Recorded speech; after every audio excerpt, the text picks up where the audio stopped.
Good morning.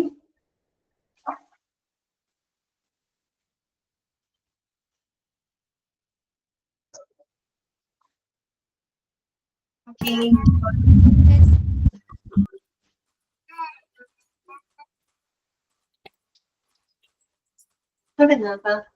Okay, Hasna, Meera, good morning. നമുക്ക് ഇന്നത്തെ class start ചെയ്യാം. ക്വാളിറ്റി മാനേജ്മെന്റ് ആണ് കേട്ടോ ഒരു വിഷയം.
ഓക്കെ,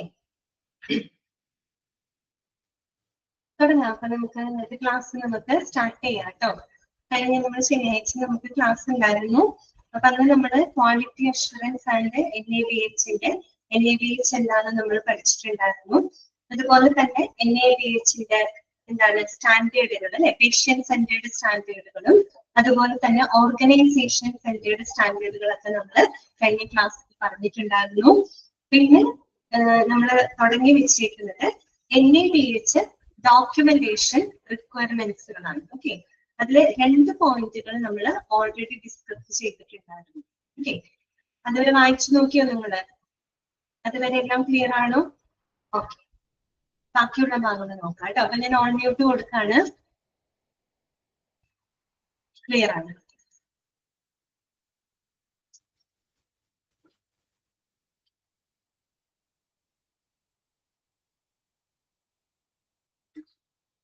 അതായത് നമ്മളൊരു NABHന്റെ അക്രഡിറ്റേഷൻ ലഭിക്കുന്നതിന് വേണ്ടിയിട്ട് എന്തെല്ലാം ഡോക്യുമെന്റേഷൻസ് അല്ലെങ്കിൽ എന്തെല്ലാം റിക്വയർമെന്റ്സുകളാണ് വേണ്ടത് കേട്ടോ. അതാണ് നമ്മളിപ്പോ ഡിസ്കസ് ചെയ്തുകൊണ്ടിരിക്കുന്നത്. അതിനകത്ത് നമുക്ക് 10 പോയിന്റുകൾ പഠിക്കാനുണ്ട് കേട്ടോ. 2 പോയിന്റുകൾ നമ്മൾ ഓൾറെഡി ഡിസ്കസ് ചെയ്തു. ഒന്ന് നമ്മൾ പറഞ്ഞു മാനുവൽ ആണ് അല്ലെ. എന്തുമായിട്ട് ബന്ധപ്പെട്ട മാനുവലുകളാണ്? 3 കാര്യങ്ങളാണ് നമ്മളിവിടെ പറഞ്ഞത്. ഒന്ന് പേഷ്യന്റിന്റെ സേഫ്റ്റി, പിന്നെന്താണ് ക്വാളിറ്റി, അതുപോലെ തന്നെ ഇൻഫെക്ഷൻ കൺട്രോൾ. ഇവ 3ഉമായിട്ടും ബന്ധപ്പെട്ട ഒരു മാനുവൽ നിർബന്ധമായിട്ടും എവിടെ ഉണ്ടായിരിക്കണം? ഒരു ഹോസ്പിറ്റലില് ഉണ്ടായിരിക്കും. അത് മാത്രമല്ല, ഈ പറയുന്ന മാനുവലുകള് എല്ലാ വർഷവും എന്ത് ചെയ്തിരിക്കണം? റിവൈസ് ചെയ്തിരിക്കണം. അതാണ് ഒന്നാമത്തെ റിക്വയർമെന്റ് ആയിട്ട് നമ്മൾ പറയുന്നത്. ഓക്കെ, രണ്ടാമത് നമ്മൾ പറഞ്ഞത് കമ്മിറ്റീസ് ആണ് അല്ലെ. 8ഓളം കമ്മിറ്റീസുകൾ നമ്മൾ പറഞ്ഞു.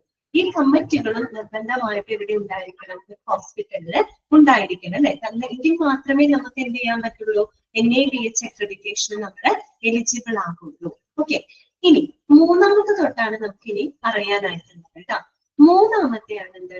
കീ പെർഫോമൻസ് ഇൻഡിക്കേറ്റർ അഥവാ KPI എന്നാണ് നമ്മൾ അതിനെ ഷോർട്ട് ആക്കിയിട്ട് പറയുക കേട്ടോ. കീ പെർഫോമൻസ് ഇൻഡിക്കേറ്റർ അഥവാ KPI എന്ന് പറയും കേട്ടോ. നോക്കുക, 32 മാൻഡേറ്റഡ് ബൈ ദ NABH. അതായത് NABH നിർബന്ധമാക്കിയിട്ടുള്ള ഒരു 32 കീ പെർഫോമൻസ് ഇൻഡിക്കേറ്റേഴ്സ് നമുക്ക് പഠിക്കാനായിട്ടുണ്ട് കേട്ടോ. അപ്പൊ എന്താണ് ഈ കീ പെർഫോമൻസ് ഇൻഡിക്കേറ്റർ എന്ന് പറഞ്ഞാല്? ആ പേരിൽ തന്നെ നമുക്ക് മനസ്സിലാക്കാൻ പറ്റും. It is A performance indicator ആണ് എന്ന് പറഞ്ഞാല് ഈ പറയുന്ന ഒരു കൂട്ടം സൂചകങ്ങളാണ് അല്ലെ. ഈ സൂചകങ്ങൾ എന്തിനു വേണ്ടിയിട്ടാണ് ഉപയോഗിക്കുന്നത്? These indicators are used to track and evaluate, അതുപോലെ തന്നെ measure the performance of an organisation അല്ലെ. അതായത് ഒരു ഓർഗനൈസേഷന്റെ പെർഫോമൻസ്, അവരുടെ പ്രകടനം അത് കൃത്യമായിട്ട് ട്രാക്ക് ചെയ്യാനും അതുപോലെ തന്നെ ഇവാലുവേറ്റ് ചെയ്യാനും വിലയിരുത്താനും മെഷർ ചെയ്യുന്നതിന് വേണ്ടിയിട്ട് നമ്മൾ ഉപയോഗിക്കുന്ന ഒരു കൂട്ടം സൂചകങ്ങളാണ് എന്തെന്ന് പറയുന്നത് കീ പെർഫോമൻസ് ഇൻഡിക്കേറ്റേഴ്സ്. മനസ്സിലായോ? ഇൻഡിക്കേറ്റേഴ്സ് എന്തിനു വേണ്ടിയിട്ടാണ് നമ്മൾ ഉപയോഗിക്കുന്നത്? ഓർഗനൈസേഷൻ, നമ്മുടെ ഓർഗനൈസേഷൻ എന്ന് പറഞ്ഞാൽ നമ്മുടെ ഹോസ്പിറ്റൽ ആണ് അല്ലെ. ആ ഒരു ഓർഗനൈസേഷന്റെ അവരുടെ പെർഫോമൻസ് കൃത്യമായിട്ട് ട്രാക്ക് ചെയ്യാനും അതുപോലെ തന്നെ വിലയിരുത്താനും മെഷർ ചെയ്യാനുമായിട്ട് നമ്മൾ ഉപയോഗിക്കുന്ന ഒരു കൂട്ടം സൂചകങ്ങളെയാണ് നമ്മൾ കീ പെർഫോമൻസ് ഇൻഡിക്കേറ്റേഴ്സ് എന്ന് പറയുന്നത്. ഓക്കെ, അപ്പൊ അത് NABH നിർബന്ധമാക്കിയിട്ടുള്ള ഒരു 32 കീ പെർഫോമൻസ് ഇൻഡിക്കേറ്റേഴ്സ് ആണ് ഇനി നമ്മൾ പരിചയപ്പെടാനായിട്ട് പോകുന്നത് കേട്ടോ. അപ്പൊ അത് നിങ്ങൾ ഇതിന്റെ ഫോർമുല ഇവിടെ പഠിക്കുന്നുണ്ട്, ക്വാളിറ്റി മാനേജ്മെന്റിനകത്ത് പഠിക്കുന്നുണ്ട്. ഓക്കെ, അപ്പൊ നമുക്ക് ഒന്നാമത്തെ പോയിന്റ് നോക്കാം കേട്ടോ.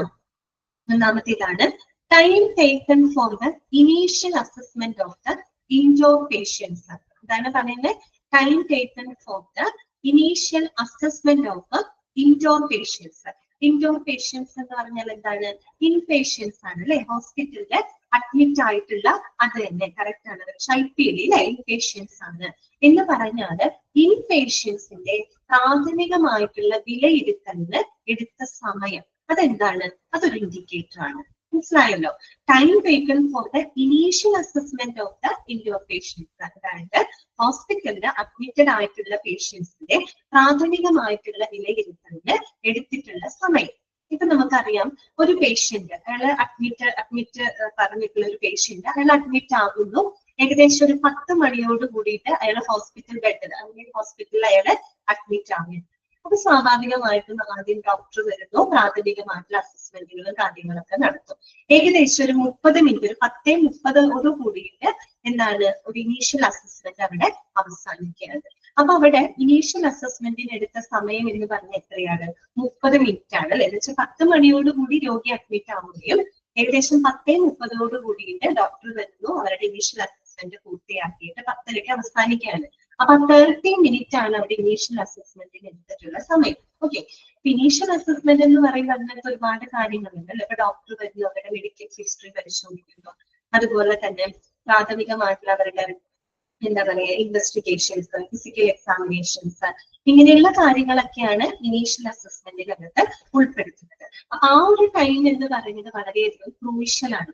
കാര്യം എത്രയും കുറഞ്ഞ സമയത്തിനുള്ളിൽ ഇനീഷ്യൽ അസസ്മെന്റ് തീർക്കുകയാണെങ്കിൽ നമുക്ക് എന്ത് ചെയ്യാൻ പറ്റും? പേഷ്യന്റിന് നമുക്ക് ട്രീറ്റ്മെന്റ് എന്ത് ചെയ്യാൻ പറ്റും? എളുപ്പം തന്നെ സ്റ്റാർട്ട് ചെയ്യാനായിട്ട് സാധിക്കും. ആ ഒരു ടൈം എന്ന് പറയുന്നത് അത് വളരെയധികം ക്രൂഷ്യൽ ആണ്. ഓക്കെ, ക്ലിയർ ആയോ പറഞ്ഞത്? Time taken for the initial assessment of indoor patients കേട്ടോ.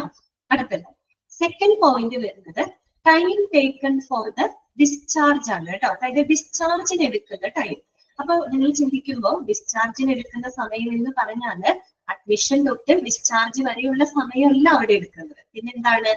ഡിസ്ചാർജിന് എടുക്കുന്ന സമയം എന്ന് പറഞ്ഞാല് ഒരു ഡോക്ടർ രോഗിക്ക് ഒരു ഫോർമൽ ആയിട്ടുള്ള ഡിസ്ചാർജ് അപ്രൂവൽ കൊടുക്കുന്ന സമയം തൊട്ട് ആ ഒരു പേഷ്യന്റ് ആ ഒരു ഹോസ്പിറ്റൽ യൂണിറ്റ് വിടുന്നത് വരെയുള്ള ടൈമാണ് കേട്ടോ. അതാണ് ഇത് time taken for the discharge എന്നതുകൊണ്ട് ഉദ്ദേശിക്കുന്നത്. പരമേശ്വർ പറഞ്ഞ പോലെ അതിന്റെ ഡിസ്ചാർജ് സമ്മറി തയ്യാറാക്കലും എല്ലാം അതിനകത്ത് ഉൾപ്പെടും. എന്ന് പറഞ്ഞാൽ ഒരു പേഷ്യന്റിന് ഡോക്ടർ ഒരു ഫോർമൽ ആയിട്ടുള്ള ഒരു ഡിസ്ചാർജ് കൊടുക്കുന്ന സമയം തൊട്ട് നിങ്ങൾ ഡിസ്ചാർജ് ആവാം. ഓക്കെ, കണ്ടീഷൻ ബെറ്റർ ആയി കഴിഞ്ഞാൽ സ്വാഭാവികമായിട്ടും ഡോക്ടർ എന്ത് ചെയ്യും? ഡിസ്ചാർജ് അപ്രൂവ് ചെയ്യും അല്ലെ. അപ്പൊ ആ ഒരു ഡോക്ടർ ഫോർമൽ ആയിട്ടുള്ള ഒരു ഡിസ്ചാർജ് അപ്രൂവൽ കൊടുക്കുന്ന ആ ഒരു സമയം തൊട്ട് ആ ഒരു പേഷ്യന്റ് ആ ഒരു ഹോസ്പിറ്റൽ യൂണിറ്റ് വിടുന്നത് വരെയുള്ള സമയം, അതാണ് എന്ത്? Time taken for the discharge എന്നതുകൊണ്ട് ഉദ്ദേശിക്കുന്നത്. അതും എന്താണ്? ഒരു ഇൻഡിക്കേറ്റർ ആണ്. എന്ന് വെച്ചാൽ എത്രയും പെട്ടെന്ന് ഡിസ്ചാർജ് പ്രോസസ്സുകളും പ്രൊസീജിയറുകളൊക്കെ അവസാനിപ്പിക്കുക എന്ന് പറഞ്ഞാല് അതൊരു നല്ല ഇൻഡിക്കേഷൻ ആണ് അല്ലെ. ഓക്കെ, ക്ലിയർ ആയോ പറഞ്ഞത്? മനസ്സിലായോ? ഓക്കെ അല്ലേ? ഓക്കെ, നെക്സ്റ്റ് കേട്ടോ. മൂന്നാമത്തെ പോയിന്റ് ഇതാണ് incidence of the hospital connected pressure ulcers after the admission. ഇതാണ് incidence of hospital connected pressure ulcers after admission. അപ്പൊ എന്താണ് പ്രഷർ അൾസർ എന്ന് പറഞ്ഞാല്? അതിന് മറ്റൊരു പേര് കൂടെ പറയും, ബെഡ്സോർ എന്ന് പറയും കേട്ടോ. ബെഡ്സോർ എന്ന് പറഞ്ഞാൽ എന്താണ്? നമ്മളിങ്ങനെ ഒരുപാട് കാലങ്ങളോളം ഇപ്പൊ കൂടുതലും എങ്ങനെയുള്ള പേഷ്യൻസിനാണ് അത് വരാന്ന് അറിയാമോ?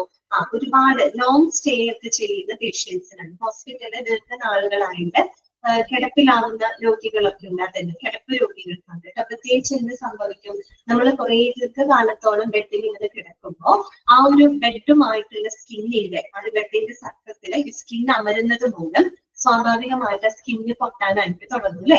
അങ്ങനെ പൊട്ടുമ്പോൾ അവിടെ മുറിവ് ഉണ്ടാവും, പഴുക്കും, അത് തന്നെ ബോഡി പൊട്ടുന്നു. ഈ വയസ്സായ ആൾക്കാരൊക്കെ, കിടപ്പ് രോഗികളൊക്കെ, ബെഡ്രിഡൻ ആയിട്ടുള്ള പേഷ്യൻസ് ഒക്കെ വീട്ടിലുണ്ടെങ്കിൽ അറിയാൻ പറ്റും അല്ലെ. എന്ന് വെച്ചാൽ അവര് എന്താണ് കുറെ നാളുകളോട് ബെഡിൽ കിടക്കുമ്പോൾ സ്വാഭാവികമായിട്ടും എന്തുണ്ടാവും, ആ ഭാഗത്ത് ആ ഒരു ബെഡിന്റെ സർഫസിലുള്ള ആ ഒരു പ്രഷർ അല്ലെ, സ്കിന്നിന്റെ ഒരു പ്രഷർ അനുഭവപ്പെടുന്നത് മൂലം ആ ഭാഗത്തേക്കുള്ള ബ്ലഡ് സർക്കുലേഷൻ ഒക്കെ കുറയും.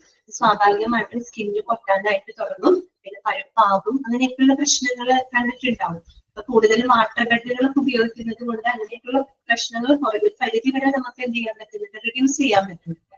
അപ്പം ഇതിൽ പറയുന്നത് ആഫ്റ്റർ അഡ്മിഷന് ശേഷം പ്രഷർ അൾസർ അഥവാ ബെഡ് സോർ ഡെവലപ്പ് ചെയ്തിട്ടുള്ള അല്ലെ, ഹോസ്പിറ്റലുമായിട്ട് ബന്ധപ്പെട്ട് ബെഡ് സോർ ഡെവലപ്പ് ചെയ്തിട്ടുള്ള കേസുകളുടെ എണ്ണമാണ് അല്ലെ. അതൊരിക്കലും ഒരു നല്ല സൂചന എന്ന് നമുക്ക് പറയാൻ പറ്റില്ല. കാര്യം എന്താണ്, ഒരിക്കൽ ഒരു ഹോസ്പിറ്റലിൽ ചിലപ്പോ ഒരു പേഷ്യന്റിന്റെ സ്റ്റേറ്റ്മെന്റ് ക്വാളിറ്റി കുറവ് കൊണ്ടൊക്കെയാണ് ഇത്തരത്തിലുള്ള പ്രഷർ അൾസർ, ബെഡ് സോർ പോലുള്ള ഇൻസിഡന്റുകളൊക്കെ ഉണ്ടാവുന്നത്. അങ്ങനെ ഉണ്ടാവുക എന്ന് പറഞ്ഞാൽ അതത്ര നല്ലൊരു ഇൻഡിക്കേഷൻ അല്ല. ഓക്കെ, മനസ്സിലായല്ലോ. അപ്പൊ അഡ്മിഷന് ശേഷം ഹോസ്പിറ്റലുമായിട്ട് ബന്ധപ്പെട്ട് പ്രഷർ അൾസേഴ്സ് ഡെവലപ്പ് ചെയ്യുന്ന കേസുകളുടെ എണ്ണം, അത് ഒരു ഇൻഡിക്കേറ്റർ ആണ്. ഓക്കെ, ക്ലിയർ ആയോ പറഞ്ഞത്? മനസ്സിലായോ? ഏതെങ്കിലും ഇൻഡിക്കേറ്ററുകൾ മനസ്സിലാവാത്തതുണ്ടെങ്കിൽ അപ്പൊ തന്നെ മെസ്സേജ് അയക്കാം കേട്ടോ. ഓക്കെ, നെക്സ്റ്റ് വരുന്നത് എന്താണ്, number of reporting error per 1000 investigations. അതായത് ലക്ഷ്മിക്ക് മനസ്സിലായില്ലേ പറഞ്ഞത്? അതായത് പ്രഷർ അൾസർ എന്ന് പറഞ്ഞാൽ എന്താണ്, ബെഡ് സോർ ആണ്. അതായത് നമ്മളൊരു ബെഡിൽ ഇങ്ങനെ ദീർഘനാള് കിടക്കുമ്പോൾ സ്വാഭാവികമായിട്ട് നമ്മുടെ സ്കിന്നൊക്കെ പൊട്ടാനായിട്ട് തുടങ്ങും. ഓക്കെ, അങ്ങനെ മുറിവ് സംഭവിക്കും. ആ ഒരു അവസ്ഥയെയാണ് നമ്മൾ പ്രഷർ അൾസർ അഥവാ ബെഡ് സോർ എന്നാണ് പറയുക. ഓക്കെ, അങ്ങനെ അഡ്മിഷന് ശേഷം ബെഡ് സോർ ഡെവലപ്പ് ചെയ്തിട്ടുള്ള, ഓക്കെ, അങ്ങനെ പ്രഷർ അൾസേഴ്സ് ഡെവലപ്പ് ചെയ്തിട്ടുള്ള കേസുകളുടെ എണ്ണം. ഓക്കെ, ഒരു ഹോസ്പിറ്റലിൽ ഇങ്ങനെ രോഗി അഡ്മിറ്റ് ആയതിനു ശേഷം ഇത്തരത്തിൽ ബെഡ് സോർ ഡെവലപ്പ് ചെയ്തിട്ടുള്ള എന്താണ് കേസുകളുടെ എണ്ണം, അതാണ് ഒരു ഇൻഡിക്കേറ്റർ കേട്ടോ. ഓക്കെ, നെക്സ്റ്റ് വരുന്നത് number of reporting error per 1000 investigations. അതായത് ഒരു 1000 ഇൻവെസ്റ്റിഗേഷൻസിനകത്ത് റിപ്പോർട്ട് ചെയ്യപ്പെടുന്ന എററുകളുടെ, തെറ്റുകളുടെ എണ്ണമാണ് അവിടെ പറയുന്നത്. നമ്മളൊരു യൂണിറ്റ് പോലെ എടുക്കുന്നത്, 1000 ഇൻവെസ്റ്റിഗേഷൻസ് നടത്തിയിട്ടുണ്ടെങ്കിൽ പല പല പേഷ്യൻസിനായിട്ട് മൊത്തത്തിൽ ഒരു 1000 ഇൻവെസ്റ്റിഗേഷൻസ് നടന്നിട്ടുള്ളത് എന്താണ്, റിപ്പോർട്ട് ചെയ്യപ്പെട്ട എററുകളുടെ എണ്ണമാണ് കേട്ടോ. എററുകൾ, തെറ്റുകളുടെ, പിശകുകളുടെ എണ്ണം, അത് മറ്റൊരു ഇൻഡിക്കേറ്റർ ആണ് കേട്ടോ. ഓക്കെ, ക്ലിയർ ആയല്ലോ. Number of reporting error per 1000 investigations. അപ്പൊ പരമാവധി എറർ കുറയണം. കുറഞ്ഞില്ലെങ്കിൽ അതിന്റെ അർത്ഥം എന്താണ്, എററുകൾ കൂടുതലാണെന്ന് പറഞ്ഞു കഴിഞ്ഞാൽ അത് അതിന്റെ ക്വാളിറ്റിനെയാണ് ബാധിക്കുന്നത്. ഓക്കെ, ക്ലിയർ ആയല്ലോ. അടുത്ത പോയിന്റ് ഇതാണ്, number of variations observed in the mock drills കേട്ടോ. Number of variations observed in the mock drills. അതായത് മോക്ക് ഡ്രിൽസുകളിൽ ഒബ്സർവ് ചെയ്യുന്ന, ഓക്കെ, നിരീക്ഷിക്കപ്പെടുന്ന വ്യതിയാനങ്ങളുടെ എണ്ണമാണ് അവിടെ ഉദ്ദേശിക്കുന്നത്. മോക്ക് ഡ്രിൽസുകൾ കണ്ടക്ട് ചെയ്തിട്ടുണ്ട്, അതിൽ ഒബ്സർവ് ചെയ്യുന്ന, നിരീക്ഷിക്കപ്പെടുന്ന വ്യതിയാനങ്ങളുടെ, വാരിയേഷൻസുകളുടെ എണ്ണം. എന്താണ് അവിടെ ഉദ്ദേശിക്കുന്നത്? നമുക്കറിയാം അല്ലെ, മോക്ക് ഡ്രിൽ എന്ന് പറഞ്ഞാൽ എന്താണ്, ഒരു പ്രിപ്പയർഡ്നെസ് ടെസ്റ്റ് ആണ് അല്ലെ. പെട്ടെന്ന് എന്തെങ്കിലും ഒരു ഡിസാസ്റ്റർ വരികയാണ്, അല്ലെങ്കിൽ എന്തെങ്കിലും ഒരു അത്തരത്തിലുള്ള എന്തെങ്കിലും ഡിസാസ്റ്റേഴ്സ് ഒക്കെ വരുന്ന സമയത്ത് നമുക്ക് അതിനുള്ളൊരു മുൻകരുതൽ എടുക്കാൻ, അതിന് വേണ്ടിയിട്ടുള്ളൊരു പ്രിപ്പയർഡ്നെസ് ടെസ്റ്റ് ആണ് അല്ലെ. ഓക്കെ, അതിനെയാണ് നമ്മൾ പൊതുവെ എന്ത് പറയുന്നത്, മോക്ക് ഡ്രിൽ എന്ന് പറയുന്നത് അല്ലെ. ക്ലിയർ ആയല്ലോ. ഇപ്പൊ നമ്മുടെ ഈ അടുത്ത കാലത്ത് ഒരു മോക്ക് ഡ്രിൽ ഒക്കെ ഉണ്ടായിരുന്നു അല്ലെ. നമ്മുടെ മറ്റേ ഇന്ത്യ പാകിസ്ഥാനും തമ്മിൽ വാറിന്റെ സമയത്ത് ഒരു മോക്ക് ഡ്രിൽ ഒക്കെ നമ്മൾ കണ്ടക്ട് ചെയ്തിട്ടുണ്ടായിരുന്നു അല്ലെ. ഓക്കെ, അപ്പൊ അത്തരത്തിലുള്ള ഒരു പ്രിപ്പയർഡ്നെസ് ടെസ്റ്റ് ആണ് മോക്ക് ഡ്രിൽ എന്നതുകൊണ്ട് ഉദ്ദേശിക്കുന്നത്. ഇവിടെ പറയുന്നത് മോക്ക് ഡ്രിൽ കണ്ടക്ട് ചെയ്യുമ്പോൾ അതിൽ ഒബ്സർവ് ചെയ്യപ്പെടുന്ന വ്യതിയാനങ്ങളുടെ എണ്ണം. ഞാനൊരു എക്സാമ്പിൾ പറഞ്ഞാൽ നിങ്ങൾക്ക് പെട്ടെന്ന് മനസ്സിലാവും. ഞാൻ മനസ്സിലാക്കാൻ വേണ്ടി പറയുന്ന ഒരു എക്സാമ്പിൾ ആണ് കേട്ടോ. ഇപ്പൊ നമ്മളൊരു ഹോസ്പിറ്റലിൽ ഒരു മോക്ക് ഡ്രിൽ കണ്ടക്ട് ചെയ്യാണ്. എന്നുവെച്ചാൽ പെട്ടെന്ന് ഒരു ഹോസ്പിറ്റലിൽ ഒരു എന്താ പറയുക, ഒരു ഫയർ ഡിസാസ്റ്റർ ഉണ്ടായി എന്ന് വിചാരിക്കും. പെട്ടെന്ന് ഒരു തീപിടുത്തം ഉണ്ടായി കഴിഞ്ഞാൽ എങ്ങനെ അതിനെ നമ്മൾ എന്താണ് ഇവാക്യുവേറ്റ് ചെയ്യണം എന്നതിനായിട്ടുള്ള ഒരു മോക്ക് ഡ്രിൽ ഹോസ്പിറ്റൽ കണ്ടക്ട് ചെയ്യാണ്. ഓക്കെ, അപ്പോൾ നമ്മൾ ഇപ്പോഴൊരു മോക്ക് ഡ്രിൽ കണ്ടക്ട് ചെയ്യുമ്പോൾ അതിനൊരു കൃത്യമായിട്ടുള്ള ഒരു സിസ്റ്റമാറ്റിക് ആയിട്ടുള്ള ഒരു പ്രൊസീജിയറിലൂടെയാണ് പൊതുവെ എന്ത് ചെയ്യുന്നത്, ഒരു മോക്ക് ഡ്രിൽ നമ്മൾ കണ്ടക്ട് ചെയ്യുന്നത്. ഓക്കെ, അതന്നെയാണ് നമ്മൾ അതിജീവനമാണ് ഉദ്ദേശിക്കുന്നത് കേട്ടോ. അപ്പൊ വളരെ സിസ്റ്റമാറ്റിക് ആയിട്ടുള്ള ഒരു പ്രൊസീജിയറിലൂടെയാണ് നമ്മൾ ഒരു മോക്ക് ഡ്രിൽ കണ്ടക്ട് ചെയ്യുന്നത് കേട്ടോ. അപ്പൊ ഒരു ഹോസ്പിറ്റലിൽ അങ്ങനെ ഒരു മോക്ക് ഡ്രിൽ കണ്ടക്ട് ചെയ്യുന്നത്. അപ്പൊ ആ പ്രൊസീജിയർ അനുസരിച്ച് ഒരു കൃത്യമായിട്ടൊരു പ്രൊസീജിയർ പറഞ്ഞിട്ടുണ്ട്. അത് എങ്ങനെയാണ്, അതായത് നമ്മൾ സ്വിച്ച് ഓൺ ചെയ്യുന്നു. സ്വിച്ച് ഓൺ ചെയ്യുന്ന സമയത്ത് അപ്പൊ തന്നെ ഓൺ ചെയ്യുന്ന സമയത്ത് തന്നെ അലാമിൽ നിന്ന് സൗണ്ട് വരികയാണ്. ഓക്കെ, അലാമിൽ നിന്ന് സൗണ്ട് വരികയും വിത്തിൻ ഒരു 10 മിനിറ്റ്സിനുള്ളിൽ ആളുകളെ ഇവാക്യുവേറ്റ് ചെയ്ത് എവിടേക്ക് എത്തണം, പുറത്തെത്തണം. ഇതാണ് ആ ഒരു സ്റ്റാൻഡേർഡ് മോക്ക് ഡ്രിൽ അവർ ഉദ്ദേശിക്കുന്നത് കേട്ടോ. അപ്പൊ ആ ഒരു സ്റ്റാൻഡേർഡ് ഒരു സിസ്റ്റമാറ്റിക് അവര് നിശ്ചയിച്ച് വെച്ചിട്ടുണ്ട്. അതായത് സ്വിച്ച് ഓൺ ചെയ്യുന്ന ഓൺ ദ സ്പോട്ടിൽ തന്നെ അലാമിൽ നിന്ന് സൗണ്ട് വരികയും ആളുകളെ വിത്തിൻ 10 മിനിറ്റ്സിനുള്ളിൽ എത്രയും പെട്ടെന്ന് സ്റ്റാഫുകൾ പേഷ്യൻസിനെ കൂടി ഇവാക്യുവേറ്റ് ചെയ്ത് പുറത്തേക്ക് എത്തണം. ഇതാണ് ഒരു സ്റ്റാൻഡേർഡ് പ്രൊസീജിയർ എന്ന് വിളിക്കുന്നത്. അപ്പോ ഈ ഒരു മോക്ക് ഡ്രിൽ കണ്ടക്ട് ചെയ്യാണ്. മോക്ക് ഡ്രിൽ കണ്ടക്ട് ചെയ്യുന്ന സമയത്ത് സ്വിച്ച് ഓൺ ചെയ്തു. പക്ഷെ സ്വിച്ച് ഓൺ ചെയ്ത സമയത്ത് ഓൺ ദ സ്പോട്ടിൽ തന്നെ എന്ത് വന്നില്ല, അലാമിൽ നിന്ന് സൗണ്ട് വന്നില്ല. ഏകദേശം ഒരു 3 സെക്കൻഡ്സ് കഴിഞ്ഞിട്ടാണ് അലാമിൽ നിന്ന് സൗണ്ട് വന്നത്. അപ്പൊ ഒരു വാരിയേഷൻ അവിടെ വന്നില്ലേ, വാരിയേഷൻ വന്നില്ലേ. അപ്പൊ സ്വിച്ച് ഓൺ ചെയ്ത് ഓൺ ദ സ്പോട്ടിൽ അലാമിൽ നിന്ന് സൗണ്ട് വരണമെന്നായിരുന്നു പ്രൊസീജിയർ. പക്ഷെ സ്വിച്ച് ഓൺ ചെയ്തപ്പോ ഒരു 3 സെക്കൻഡ്സ് കഴിഞ്ഞിട്ടാണ്, ലേറ്റ് ആയിട്ടാണ് അലാമിൽ നിന്ന് സൗണ്ട് വന്നത്. ഓക്കെ, ഇനി അലാമിൽ നിന്ന് സൗണ്ട് വന്നു. ഇത് പറഞ്ഞ് 10 മിനിറ്റ്സിനുള്ളിൽ ആളുകൾ ഇവാക്യുവേറ്റ് ചെയ്ത് പുറത്തെത്തണമെന്നായിരുന്നു. പക്ഷെ 10 മിനിറ്റ് എന്നുള്ളത് ഏകദേശം ഒരു 5 മിനിറ്റ്സ് കൂടെ എക്സ്ട്രാ എടുത്തത്. ഒരു 15 മിനിറ്റ്സ് കൊണ്ടാണ് ആളുകൾ ഇവാക്യുവേറ്റ് ചെയ്ത് എത്തുന്നത്, പുറത്തോട്ട് എത്തുന്നത്. അപ്പൊ രണ്ടാമതൊരു വാരിയേഷൻ അവിടെ നടന്നില്ലേ, 10 മിനിറ്റ് എന്നുള്ളത് ഒരു 5 മിനിറ്റ് എന്ത് ചെയ്തു, കുറച്ച് എക്സ്ട്രാ വന്നു അല്ലെ. അപ്പൊ ആ ഒരു രീതിയിൽ ഒരു മോക്ക് ഡ്രിൽ കണ്ടക്ട് ചെയ്യുന്ന സമയത്ത് അവിടെ ഒബ്സർവ് ചെയ്യപ്പെടുന്ന വാരിയേഷൻസുകളുടെ വ്യതിയാനങ്ങളുടെ എണ്ണം മനസ്സിലായോ? ഓക്കെ, ദുരന്തം വരുമ്പോഴാണല്ലോ നമ്മൾ മോക്ക് ഡ്രിൽ, ദുരന്തം വരുമ്പോഴല്ല, ഒരു ദുരന്തം വന്നു കഴിഞ്ഞാൽ എങ്ങനെ ഇവാക്യുവേറ്റ് ചെയ്യണം എന്നതിന് വേണ്ടിയിട്ടുള്ള ഒരു പ്രിപ്പയർനെസ് ടെസ്റ്റ് ആണ് ഇത് മോക്ക് ഡ്രിൽ എന്നത് ഉദ്ദേശിക്കുന്നത്. ഓക്കെ, അപ്പൊ മോക്ക് ഡ്രില്ലിന്റെ ആ ഒരു എന്താ പറയാ, മോക്ക് ഡ്രില്ലാണ് അവിടെ കണ്ടക്ട് ചെയ്യുന്നത്. അങ്ങനെ കണ്ടക്ട് ചെയ്യുമ്പോൾ ആ സ്റ്റാൻഡേർഡ് പ്രൊസീജിയറിൽ നിന്നും വന്നിട്ടുള്ള വ്യതിയാനങ്ങളുടെ എണ്ണം ഉദ്ദേശിക്കുന്നത് കേട്ടോ. ഓക്കെ, ക്ലിയർ ആയോ പറഞ്ഞത്? നമ്പർ ഓഫ് വാരിയേഷൻസ് ഒബ്സർവ് ചെയ്ത മോക്ക് ഡ്രിൽസ് കേട്ടോ. നെക്സ്റ്റ് വരുന്നത് അടുത്ത പോയിന്റ് ഇതാണ്, percentage of adherence to safety precautions by the staff working in diagnostics. ഒന്നുകൂടെ വായിക്കാം. Percentage of adherence to the safety precautions by the staff working in the diagnostics. Adherence എന്ന് പറഞ്ഞ വാക്കിന്റെ അർത്ഥം എന്താണ്? പാലിക്കുക എന്നുള്ള അർത്ഥം കേട്ടോ. അതായത് ഡയഗ്നോസ്റ്റിക്സ് വിഭാഗത്തിൽ വർക്ക് ചെയ്യുന്ന സ്റ്റാഫുകളില് സുരക്ഷാ മുൻകരുതലുകൾ കൃത്യമായിട്ട് പാലിക്കുന്നവരുടെ ശതമാനം, അതാണ് ഇവിടെ ഉദ്ദേശിക്കുന്നത്. എന്താണ്? ഡയഗ്നോസ്റ്റിക്സ് വിഭാഗത്തില് വർക്ക് ചെയ്യുന്ന ജീവനക്കാരില് കൃത്യമായിട്ടുള്ള സുരക്ഷാ മുൻകരുതലുകൾ പാലിക്കുന്നവരുടെ ശതമാനം. ഡയഗ്നോസ്റ്റിക്സ് വിഭാഗം എന്ന് പറയുമ്പോൾ ഏതൊക്കെയാണ് അതിനകത്ത് വരുന്നത്? ലബോറട്ടറി വരുന്നുണ്ട്, റേഡിയോളജി സർവീസസ് ഒക്കെ വരുന്നുണ്ട്. ഇതൊക്കെ നമ്മൾ പഠിച്ചതാണ് അല്ലെ. അപ്പൊ നമുക്കറിയാം, ഒരു റേഡിയോളജി സേവനങ്ങളായത് ലബോറട്ടറിയിലായി കഴിഞ്ഞാലും നമ്മൾ എടുക്കേണ്ട സുരക്ഷാ മുൻകരുതലുകളെ പറ്റിയിട്ടൊക്കെ നമ്മൾ കൃത്യമായിട്ട് അവിടെ പഠിച്ചിട്ടുണ്ട് അല്ലെ. അപ്പൊ അങ്ങനെ ഡയഗ്നോസ്റ്റിക്സ് വിഭാഗത്തിൽ വർക്ക് ചെയ്യുന്ന ജീവനക്കാരില് കൃത്യമായിട്ടുള്ള സുരക്ഷാ മുൻകരുതലുകൾ പാലിക്കുന്നവരുടെ ശതമാനം എത്രയാണ്? അതും എന്താണ്? ഒരു ഇൻഡിക്കേറ്ററാണ്. ഓക്കെ, ക്ലിയർ ആയോ പറഞ്ഞത്? അടുത്ത പോയിന്റ് ഇതാണ്, percentage of medication charts with error from abbreviations. എന്താണ് പറഞ്ഞത്? Percentage of medication charts with error from abbreviations എന്ന് പറഞ്ഞാല്, അതായത് എറർ ഫ്രോം, അതായത് തെറ്റ് വരാൻ സാധ്യതയുള്ള അല്ലെങ്കിൽ നമുക്ക് കൺഫ്യൂസ്ഡ് ആവാൻ സാധ്യതയുള്ള അബ്രീവിയേഷൻസ്, ചുരുക്കെഴുത്തുകൾ ഉപയോഗിച്ചിട്ടുള്ള മെഡിക്കേഷൻ ചാർട്ടുകളുടെ ശതമാനം. ശ്രദ്ധിക്കാം, എറർ ഫ്രോം അബ്രീവിയേഷൻ, തെറ്റുകൾ വരാൻ സാധ്യതയുള്ള അല്ലെങ്കിൽ നമുക്ക് കൺഫ്യൂസ്ഡ് ആവാൻ സാധ്യതയുള്ള അബ്രീവിയേഷൻസ്, ചുരുക്കെഴുത്തുകൾ ഉപയോഗിച്ചിട്ടുള്ള മെഡിക്കേഷൻ ചാർട്ടുകളുടെ ശതമാനം. എന്താണ് അവിടെ ഉദ്ദേശിക്കുന്നത്? നമ്മള് മെഡിക്കൽ ടെർമിനോളജി പഠിച്ചപ്പോ ഒരുപാട് അബ്രീവിയേഷൻസ് ഒക്കെ നമ്മൾ പറഞ്ഞിട്ടുണ്ട് അല്ലെ. ഇപ്പൊ ഒരു എക്സാമ്പിൾ പറയുന്നത്, സാധാരണ നമ്മൾക്ക് ഒരു മെഡിക്കേഷൻ ചാർട്ട് നമ്മൾ തയ്യാറാക്കാം. ഈ ഒരു പ്രിസ്ക്രൈബ് ചെയ്ത ഒരു മെഡിസിൻ തന്നെ നമ്മൾ പ്രിസ്ക്രൈബ് ചെയ്തിട്ട് ഒരു ഡോക്ടർ മെഡിസിൻ പ്രിസ്ക്രൈബ് ചെയ്യുന്ന സമയത്ത് ഇത്ര മില്ലിഗ്രാം എഴുതാണ്. അപ്പൊ മില്ലിഗ്രാം എന്ന് പറയുമ്പോൾ നമ്മൾ ഏത് അബ്രീവിയേഷൻ ഉപയോഗിക്കാം? സ്മോൾ എമ്മും സ്മോൾ ജി ആണ് ഉപയോഗിക്കുക അല്ലെ. എം ജി അല്ലെ, സ്മോൾ എമ്മും സ്മോൾ ജി, മില്ലിഗ്രാം എന്നാണ്. അല്ലെ? ഇനി അത് തന്നെ നമ്മള് ക്യാപിറ്റൽ എന്നും സ്മോൾ ജി ആയി കഴിഞ്ഞു കഴിഞ്ഞാല് എന്താണ്? അത് മെഗാഗ്രാം ആയിട്ട് മാറും. അപ്പൊ നോക്കിയേ, ചെറിയൊരു വ്യത്യാസമേ ഉള്ളൂ അല്ലെ? മില്ലിഗ്രാം എന്ന് പറയുമ്പോൾ സ്മോൾ എന്നും സ്മോൾ ജി ആണ്. അത് സ്മോൾ എം എന്നുള്ളത് ക്യാപിറ്റൽ എം ആയി മാറിക്കഴിഞ്ഞാൽ ഭയങ്കര വ്യത്യാസമായി. മില്ലിഗ്രാം അല്ല, അത് മെഗാഗ്രാം എന്നാണ്. മില്ലിഗ്രാമും മെഗാഗ്രാമും എന്ന് പറയുമ്പോൾ എന്തുമാത്രം വ്യത്യാസം ഉണ്ടെന്ന് നോക്കിയേ. അപ്പൊ എറർ പ്രോൺ ആയിട്ടുള്ള അബ്രിവിയേഷൻസ് ആണ്. ഇപ്പൊ ചിലത് മില്ലിഗ്രാം എഴുതുക, നമ്മൾ മിസ്ഇന്റർപ്രറ്റ് ചെയ്യാണ്. നമ്മൾ പെട്ടെന്ന് തെറ്റായിട്ട് അത് വായിക്കുമ്പോൾ മില്ലിഗ്രാം എന്നുള്ളത് മെഗാഗ്രാം എങ്ങാനും വായിച്ചിലേക്ക് തീർന്നില്ലേ?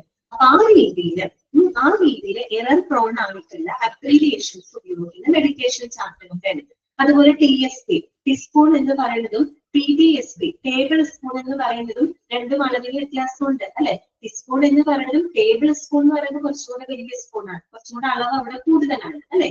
അപ്പൊ അത്തരത്തില് നമ്മള് മിസ്ഇന്റർപ്രറ്റ് ചെയ്യാൻ, നമുക്ക് കൺഫ്യൂഷൻ ഉണ്ടാകാൻ സാധ്യതയുള്ള അബ്രീവിയേഷൻസ് ഉപയോഗിച്ചിട്ടുള്ള മെഡിക്കേഷൻ ചാർട്ടുകളുടെ ശതമാനം.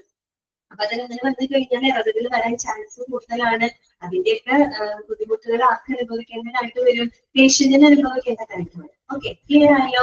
കൂടുതൽ ചിന്തിക്കേണ്ട, ഇത്ര മാത്രം മനസ്സിലാക്കി വെച്ചാൽ മതി കേട്ടോ. ക്ലിയർ അല്ലേ? Percentage of medication charts with from abbreviations. ഞാൻ എക്സാമ്പിൾ ഇത് മനസ്സിലാക്കാൻ വേണ്ടിയിട്ട് എക്സാമ്പിൾ ഇട്ട് പറയുന്നതാണ് കേട്ടോ. ഓക്കെ, നെക്സ്റ്റ് വരുന്നതാണ് percentage of inpatient unfavorable drug reactions. എന്താണ് പറയുന്നത്? Percentage of inpatients developing the unfavourable drug reactions കേട്ടോ. അതായത് പ്രതികൂലമായിട്ടുള്ള അൺഫേവറബിൾ അല്ലെ, പ്രതികൂലമായിട്ടുള്ള ഡ്രഗ് റിയാക്ഷൻസ് അല്ലെ, മരുന്നിന്റെ റിയാക്ഷൻസ് ഡെവലപ്പ് ചെയ്തിട്ടുള്ള ഇൻപേഷ്യൻസുകളുടെ ശതമാനം. അതായത് ഹോസ്പിറ്റലിൽ അഡ്മിറ്റ് ആയിട്ട് കിടക്കുന്ന പേഷ്യൻസിനകത്ത് പ്രതികൂലമായിട്ടുള്ള മരുന്നുകളുടെ പ്രതിപ്രവർത്തനങ്ങൾ ഡെവലപ്പ് ചെയ്തിട്ടുള്ള പേഷ്യൻസുകളുടെ ശതമാനം. അതാണ് മറ്റൊരു ഇൻഡിക്കേറ്റർ ആയിട്ട് പറയുന്നത്. അപ്പൊ നിങ്ങൾ ശ്രദ്ധിക്കണം, അൺഫേവറബിൾ ഡ്രഗ് റിയാക്ഷൻ എന്ന് പറയുമ്പോൾ അതില് ഒരു കാര്യം നിങ്ങൾ ചിന്തിക്കണം കേട്ടോ. ഡ്രഗ് റിയാക്ഷൻ എന്ന് പറയുമ്പോൾ അത് രണ്ട് തരത്തിലാവാം. ഒന്നില്ലെങ്കിൽ ചിലപ്പോൾ നമ്മളിപ്പോ ഒരു മരുന്ന് കഴിക്കുന്നത് ഒരു ദിവസം 2 നേരം കഴിക്കേണ്ട മരുന്നാണെന്ന് വിചാരിക്കാം. നമ്മളത് അറിയാതെ ഒരു 4 പ്രാവശ്യം എടുത്ത് കഴിച്ചു എന്ന് വിചാരിക്കാം. സ്വാഭാവികമായിട്ട് ആ മരുന്ന് ഓവർഡോസ് ആവും. ഓവർഡോസ് ആയി കഴിഞ്ഞാൽ ചിലപ്പോൾ അതുമൂലം നമുക്ക് എന്തെങ്കിലും ഒരു റിയാക്ഷൻസ് ചിലപ്പോൾ നമുക്ക് അനുഭവപ്പെടും. അങ്ങനെയുള്ള റിയാക്ഷൻ അല്ല ഇവിടെ ഉദ്ദേശിക്കുന്നത്. ഇത് നോർമൽ ഡോസിൽ തന്നെ നമ്മൾ മരുന്നുകൾ എടുക്കുമ്പോൾ ചിലവർക്ക് എന്ത് സംഭവിക്കാറുണ്ട്? പ്രതികൂലമായിട്ടുള്ള ചില റിയാക്ഷൻസ് ഉണ്ടാവാറുണ്ട്. ഓക്കെ, ആ ഒരു റിയാക്ഷൻ ആണ് അവിടെ ഉദ്ദേശിക്കുന്നത് കേട്ടോ. ഇപ്പൊ നമ്മൾ 2 നേരം കഴിക്കേണ്ട മരുന്ന് എടുത്തൊരു 4 പ്രാവശ്യം എടുത്ത് കഴിച്ചാൽ അത് ഓവർഡോസ് ആണ്. സ്വാഭാവികമായിട്ടും ഡ്രഗ് റിയാക്ഷൻ ഉണ്ടാകും. അത് ഇതിനകത്ത് പെടുന്നില്ല. നോർമൽ ഡോസിൽ തന്നെ നമ്മൾ മരുന്നുകൾ കഴിച്ചിട്ട് ഉണ്ടാവുന്ന പ്രതിപ്രവർത്തനങ്ങൾ ഡെവലപ്പ് ചെയ്തിട്ടുള്ള ഇൻപേഷ്യൻസിന്റെ ശതമാനം. ഓക്കെ, അതാണ് ഇവിടെ ഉദ്ദേശിക്കുന്നത് കേട്ടോ. Okay, percentage of inpatients developing unfavourable drug reaction. Okay, clear ആണോ പറഞ്ഞത്? മനസ്സിലായല്ലോ? അടുത്തത് വരുന്നതാണ് percentage of unplanned return to OT. Okay, percentage of unplanned return to OT. അതായത് OT എന്താണ്?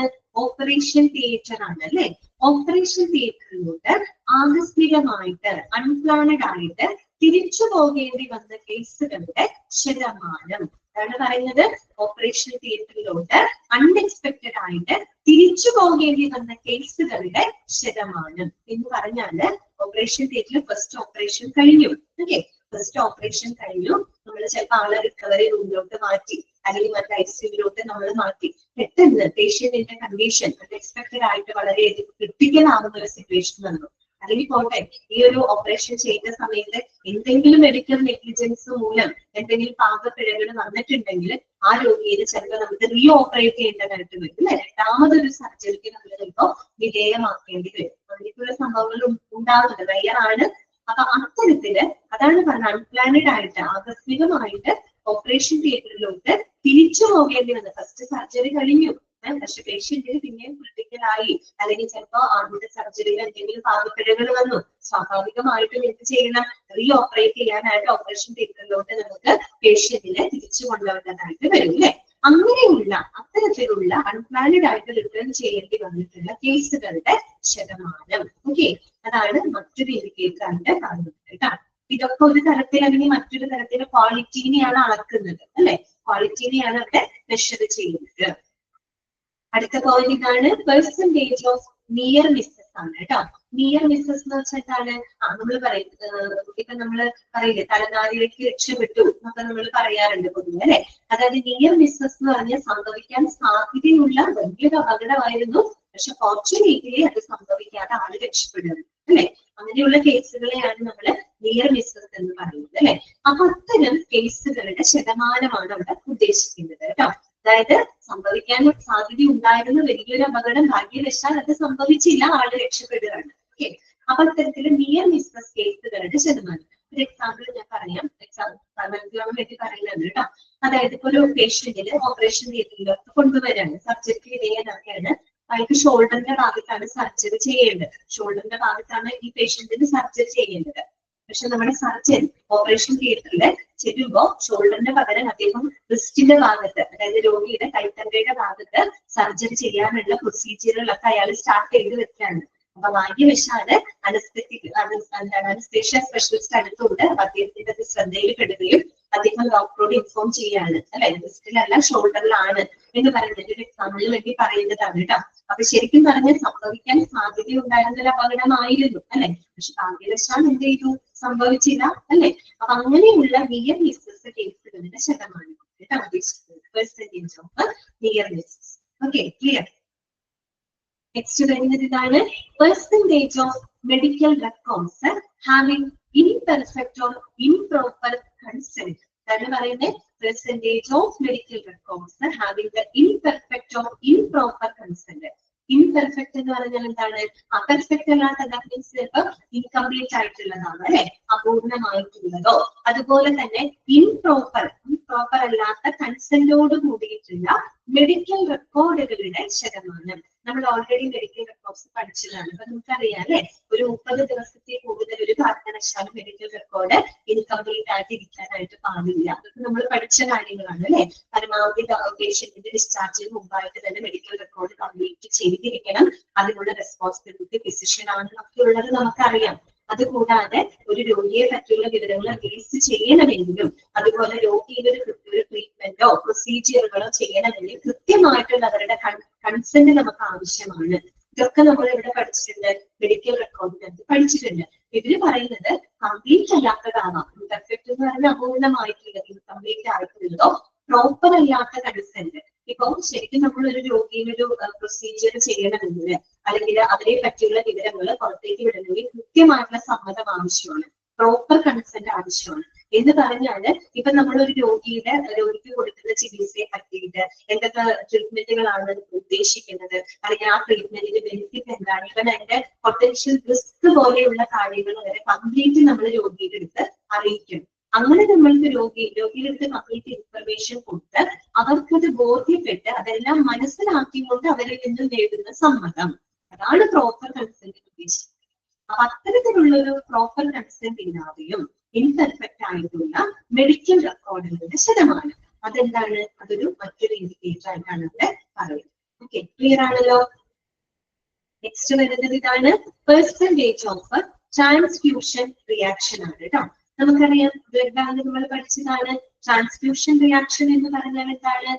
ബ്ലഡ് ഡൊണേറ്റ് ചെയ്യുന്നത് അല്ലെങ്കിൽ ട്രാൻസ്ഫ്യൂഷനുമായിട്ട് ബന്ധപ്പെട്ടിട്ടാവുന്ന ചില അപകടകരമായിട്ടുള്ള സംഭവങ്ങളാണ്. ട്രാൻസ്ഫ്യൂഷൻ റിയാക്ഷൻ എന്ന് പറഞ്ഞാൽ it is N hostile events ആണ്. എന്ന് വെച്ച് കഴിഞ്ഞാൽ ഈ ഒരു ട്രാൻസ്ഫ്യൂഷൻ ചെയ്യുന്നത് മൂലം ഉണ്ടാകുന്ന ചില മോശം അല്ലെങ്കിൽ പ്രതികൂലമായിട്ടുള്ള ചില സംഭവങ്ങളാണ് കേട്ടോ ട്രാൻസ്ഫ്യൂഷൻ റിയാക്ഷൻസ്.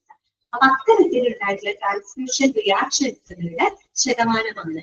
ഓക്കെ, നിങ്ങൾ ക്വാളിറ്റി മാനേജ്മെന്റ് പഠിക്കുമ്പോൾ അതിനകത്ത് പറയുന്നുണ്ട് ചിലപ്പോൾ ട്രാൻസ്ഫ്യൂഷൻ ചെയ്യുന്നത് മൂലം മൈൽഡ് ആയിട്ടുള്ളത് തൊട്ട് വളരെ ലൈഫ് ത്രെട്ടനിങ് ആയിട്ടുള്ള എന്താ പറയാ റിയാക്ഷൻസ് വരെ ഉണ്ടാവാം അല്ലെ. ചിലർക്ക് ഇങ്ങനെ ട്രാൻസ്ഫ്യൂഷൻ ചെയ്യുമ്പോൾ ചെറിയൊരു കോൾഡ്നെസ് അല്ലെങ്കിൽ ഒരു ഷിവറിംഗ് പോലെ അനുഭവപ്പെടാം. അതൊക്കെ വളരെ മൈൽഡ് ആയിട്ടുള്ള റിയാക്ഷൻസ് ആണ്. മറ്റു ചിലർക്ക് ചിലപ്പോൾ ലൈഫ് ത്രെട്ടനിങ് ആയിട്ടുള്ള റിയാക്ഷൻസ് വരെ ഉണ്ടായേക്കാം. അപ്പൊ അത്തരത്തില് ട്രാൻസ്ഫ്യൂഷൻ റിയാക്ഷൻസുകൾ ഉണ്ടായിട്ടുള്ളതിന്റെ ശതമാനമാണ് അവിടെ ഉദ്ദേശിക്കുന്നത്. ഓക്കെ, ക്ലിയർ ആയല്ലോ. Percentage of transfusion reaction. Next വരുന്നത് ഇതാണ്, percentage of cases who received suitable prophylactic antibiotics within the specified time frame. Okay, അപ്പൊ ആദ്യം തന്നെ എന്താണ് പ്രോഫൈലാക്റ്റിക് ആന്റിബയോട്ടിക്സ് എന്ന് പറയുന്നത്? പ്രോഫൈലാക്സിസ് എന്ന് പറഞ്ഞാൽ എന്താണ് നടക്കുന്നത് അറിയാമോ? പ്രതിരോധം എന്നാണ് അർത്ഥം. പ്രോഫൈലാക്സിസ് ദാറ്റ് മീൻസ് പ്രിവെൻഷൻ എന്നാണ് അർത്ഥം, പ്രതിരോധം എന്നാണ് അർത്ഥം.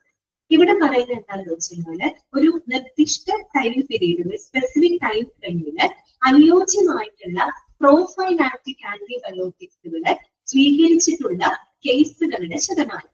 അതായത് ഇപ്പൊ നമുക്കറിയാം നമ്മള് വളരെ ഇമ്മ്യൂണിറ്റി കുറവുള്ള പേഷ്യൻസ്, ഏജ്ഡ് ആയിട്ടുള്ള അല്ലെങ്കിൽ ഇമ്മ്യൂണിറ്റി കുറവുള്ള പേഷ്യൻസുകളൊക്കെ ഉണ്ടായിരിക്കും. അങ്ങനെയുള്ള രോഗികൾക്കൊക്കെ നമ്മൾക്ക് സർജറി ചെയ്യാമെന്ന് വിചാരിക്കും. നമ്മൾ നോസോകോമിയൽ ഇൻഫെക്ഷൻ ഒക്കെ പഠിച്ചത് സർജിക്കൽ സൈറ്റ് ഇൻഫെക്ഷനെ പറ്റിയിട്ട് പറഞ്ഞിട്ടുണ്ട്. അപ്പോ ഇങ്ങനെ ഇത്തരത്തിൽ ഇമ്മ്യൂണിറ്റി കുറഞ്ഞിട്ടുള്ള അല്ലെങ്കിൽ ഇൻഫെക്ഷൻസ് കൂടുതൽ വരാൻ സാധ്യതയുള്ള പേഷ്യൻസിനോട് നമ്മൾ സർജറിക്കൊക്കെ വിധേയമാക്കുമ്പോൾ സ്വാഭാവികമായിട്ട് സർജറി കഴിഞ്ഞാൽ അവർക്ക് സർജിക്കൽ സൈറ്റ് ഇൻഫെക്ഷൻസ് വരാനുള്ള ചാൻസ് കൂടുതലാണ് അല്ലെ. കാര്യം അവരുടെ ഇമ്മ്യൂണിറ്റി കുറവാണ്, അല്ലെങ്കിൽ അവർക്ക് മറ്റു പല അസുഖങ്ങൾ ഉണ്ടായിരിക്കും, ഏജ്ഡ് ആയതിന്റെ പ്രശ്നം മൂലമൊക്കെ സർജിക്കൽ സൈറ്റൊക്കെ ഇൻഫെക്ഷൻ, അതായത് ഇൻഫെക്ഷൻ വരാനുള്ള ചാൻസ് കൂടുതലാണ്. അപ്പോ നമ്മൾ അങ്ങനെയുള്ളൊരു സാധ്യതയെ മുന്നിൽ കണ്ടുകൊണ്ട് തന്നെ സർജറിക്ക് മുമ്പായിട്ട് നമ്മൾ എന്ത് കൊടുക്കും, അവർക്ക് പ്രോഫൈലാക്റ്റിക് ആന്റിബയോട്ടിക്സുകൾ കൊടുക്കും. കാര്യം എന്താണ്, അവർ പ്രതിരോധമാണ്. കാരണം ഈ ഒരു രോഗിക്ക് സർജറി കഴിഞ്ഞാൽ ചിലപ്പോൾ ഇൻഫെക്ഷൻ വരാനുള്ള ചാൻസ് ഉണ്ട്, റിസ്ക് ഉണ്ട്. അപ്പൊ ആ റിസ്ക് നമ്മൾ മുന്നിൽ കണ്ടുകൊണ്ട് തന്നെ സർജറിക്ക് മുൻപായിട്ട് തന്നെ നമ്മൾ എന്ത് കൊടുക്കാൻ, അവർക്ക് പ്രോഫൈലാക്റ്റിക് ആന്റിബയോട്ടിക്സുകൾ കൊടുക്കാണ്, ഇൻഫെക്ഷൻ വരാതിരിക്കാനാണ്. അപ്പൊ അത്തരത്തില് അതൊരു പെർട്ടിക്കുലർ ടൈം പീരീഡിൽ തന്നെ കൊടുക്കണം. ഓക്കെ, അപ്പൊ ആ ഒരു സ്പെസിഫിക് ടൈം പീരീഡില് അനുയോജ്യമായിട്ട് ഇത്തരത്തിലുള്ള പ്രതിരോധ മരുന്നുകളുടെ പ്രോഫൈലാക്റ്റിക് ആന്റിബയോട്ടിക്സുകള് സ്വീകരിച്ചിട്ടുള്ള കേസുകളുടെ ശതമാനം. ഓക്കെ, അതാണ് അടുത്തൊരു ഇൻഡിക്കേറ്റർ ആയിട്ട് അവര് പറയുന്നത്. ക്ലിയർ ആയോ? നിങ്ങൾ ഈ ഹോസ്പിറ്റലിലൊക്കെ പോയി കഴിഞ്ഞാൽ കാണും ഈ റാബീസ് വാക്സിനേഷന്റെ ഒക്കെ കോഡൊക്കെ ശ്രദ്ധിച്ച പ്രൊഫൈലാക്സിസ് എന്നൊക്കെ പറഞ്ഞ ആ ടേമുകളൊക്കെ നിങ്ങൾക്ക് കാണാൻ പറ്റും. ഇത് അർത്ഥം എന്താണ്? പ്രിവെൻഷൻ എന്നാണ് അർത്ഥം കേട്ടോ. ഇതൊക്കെ അഡ്മിനിസ്ട്രേഷൻ ഇതൊക്കെ പഠിക്കുന്നതിന് ഹോസ്പിറ്റലിൽ പോകുമ്പോൾ നിങ്ങൾ കോഡുകളൊക്കെ വായിച്ചു നോക്കാം, കുറെ കാര്യങ്ങളൊക്കെ മനസ്സിലാവും, പഠിച്ച കാര്യങ്ങളൊക്കെ അവിടെ ഉണ്ടാവും കേട്ടോ. ഓക്കെ, ക്ലിയർ ആയി വിചാരിക്കുന്നു. നെക്സ്റ്റ് വരുന്നത് ഇതാണ്, percentage of surgeries where the organization procedure to prevent the hostile events like wrong site, wrong patient and wrong surgery have been adhered to. Okay, എന്താണ് അത് പറയുന്നത്? അതായത് നമ്മൾ തെറ്റായ സൈറ്റിൽ സർജറി ചെയ്യാം, അതുപോലെ തെറ്റായ പേഷ്യന്റ്, ദാറ്റ് മീൻസ് നമ്മൾ ആള് മാറിപ്പോയിട്ട് സർജറി ചെയ്യാം, മെഡിക്കൽ നെഗ്ലിജൻസിലൊക്കെ സംഭവിക്കാറുണ്ട്. അതുപോലെ റോങ് സർജറിയിൽ എന്തെങ്കിലും പാമ്പുപിഴകൾ വരിക, തെറ്റായ രീതിയിൽ സർജറികൾ ചെയ്യാം. അപ്പൊ അത്തരത്തിലുള്ള ചില ഇൻസിഡന്റുകള്, സംഭവങ്ങളെ തടയുന്നതിന് വേണ്ടിയിട്ട് നമ്മുടെ ഓർഗനൈസേഷൻ ദാറ്റ് മീൻസ് നമ്മുടെ ഹോസ്പിറ്റല് ചില നടപടിക്രമങ്ങളൊക്കെ മുന്നോട്ട് വെച്ചിട്ടുണ്ട്. അപ്പൊ അത്തരം നടപടിക്രമങ്ങൾ കൃത്യമായിട്ട് പാലിച്ചുകൊണ്ട് നടന്നിട്ടുള്ള സർജറികളുടെ ശതമാനം. അത് ഇത്ര വളർച്ചയിലൊക്കെ ഒന്നും പറയണ്ട, ഇങ്ങനെ പറഞ്ഞാൽ മതി. Percentage of the safety surgeries എന്ന് പറഞ്ഞാൽ മതി കേട്ടോ. സുരക്ഷിതമായിട്ട് നടന്നിട്ടുള്ള സർജറികളുടെ ശതമാനം അത്രയും മനസ്സിലാക്കാനുള്ളത്. കുറച്ച് ഇതായിട്ടാണ് അവർ പറഞ്ഞത്. അതായത് റോങ് ആയിട്ടുള്ള സൈറ്റില്, റോങ് പേഷ്യന്റില്, റോങ് ആയിട്ടുള്ള സർജറികളൊക്കെ ഒഴിവാക്കാനായിട്ട് നമ്മുടെ ഹോസ്പിറ്റലിൽ ചില നടപടിക്രമങ്ങൾ മുന്നോട്ട് വെച്ചിട്ടുണ്ട്, അങ്ങനെയുള്ള പ്രശ്നങ്ങളൊന്നും വരാതിരിക്കാനായിട്ട്. അപ്പൊ അത്തരം നടപടിക്രമങ്ങൾ കൃത്യമായിട്ട് പാലിച്ചുകൊണ്ട് നടന്നിട്ടുള്ള സർജറികളുടെ ശതമാനം. ഓക്കെ, അതാണ് അവിടെ ഉദ്ദേശിക്കുന്നത് കേട്ടോ. Percentage of surgeries where the organization's procedure to prevent the hostile events like wrong site, wrong patient, wrong surgery have been adhered to. Okay, clear ആയോ പറഞ്ഞത്? ഓക്കെ ആണോ? മനസ്സിലായില്ലേ?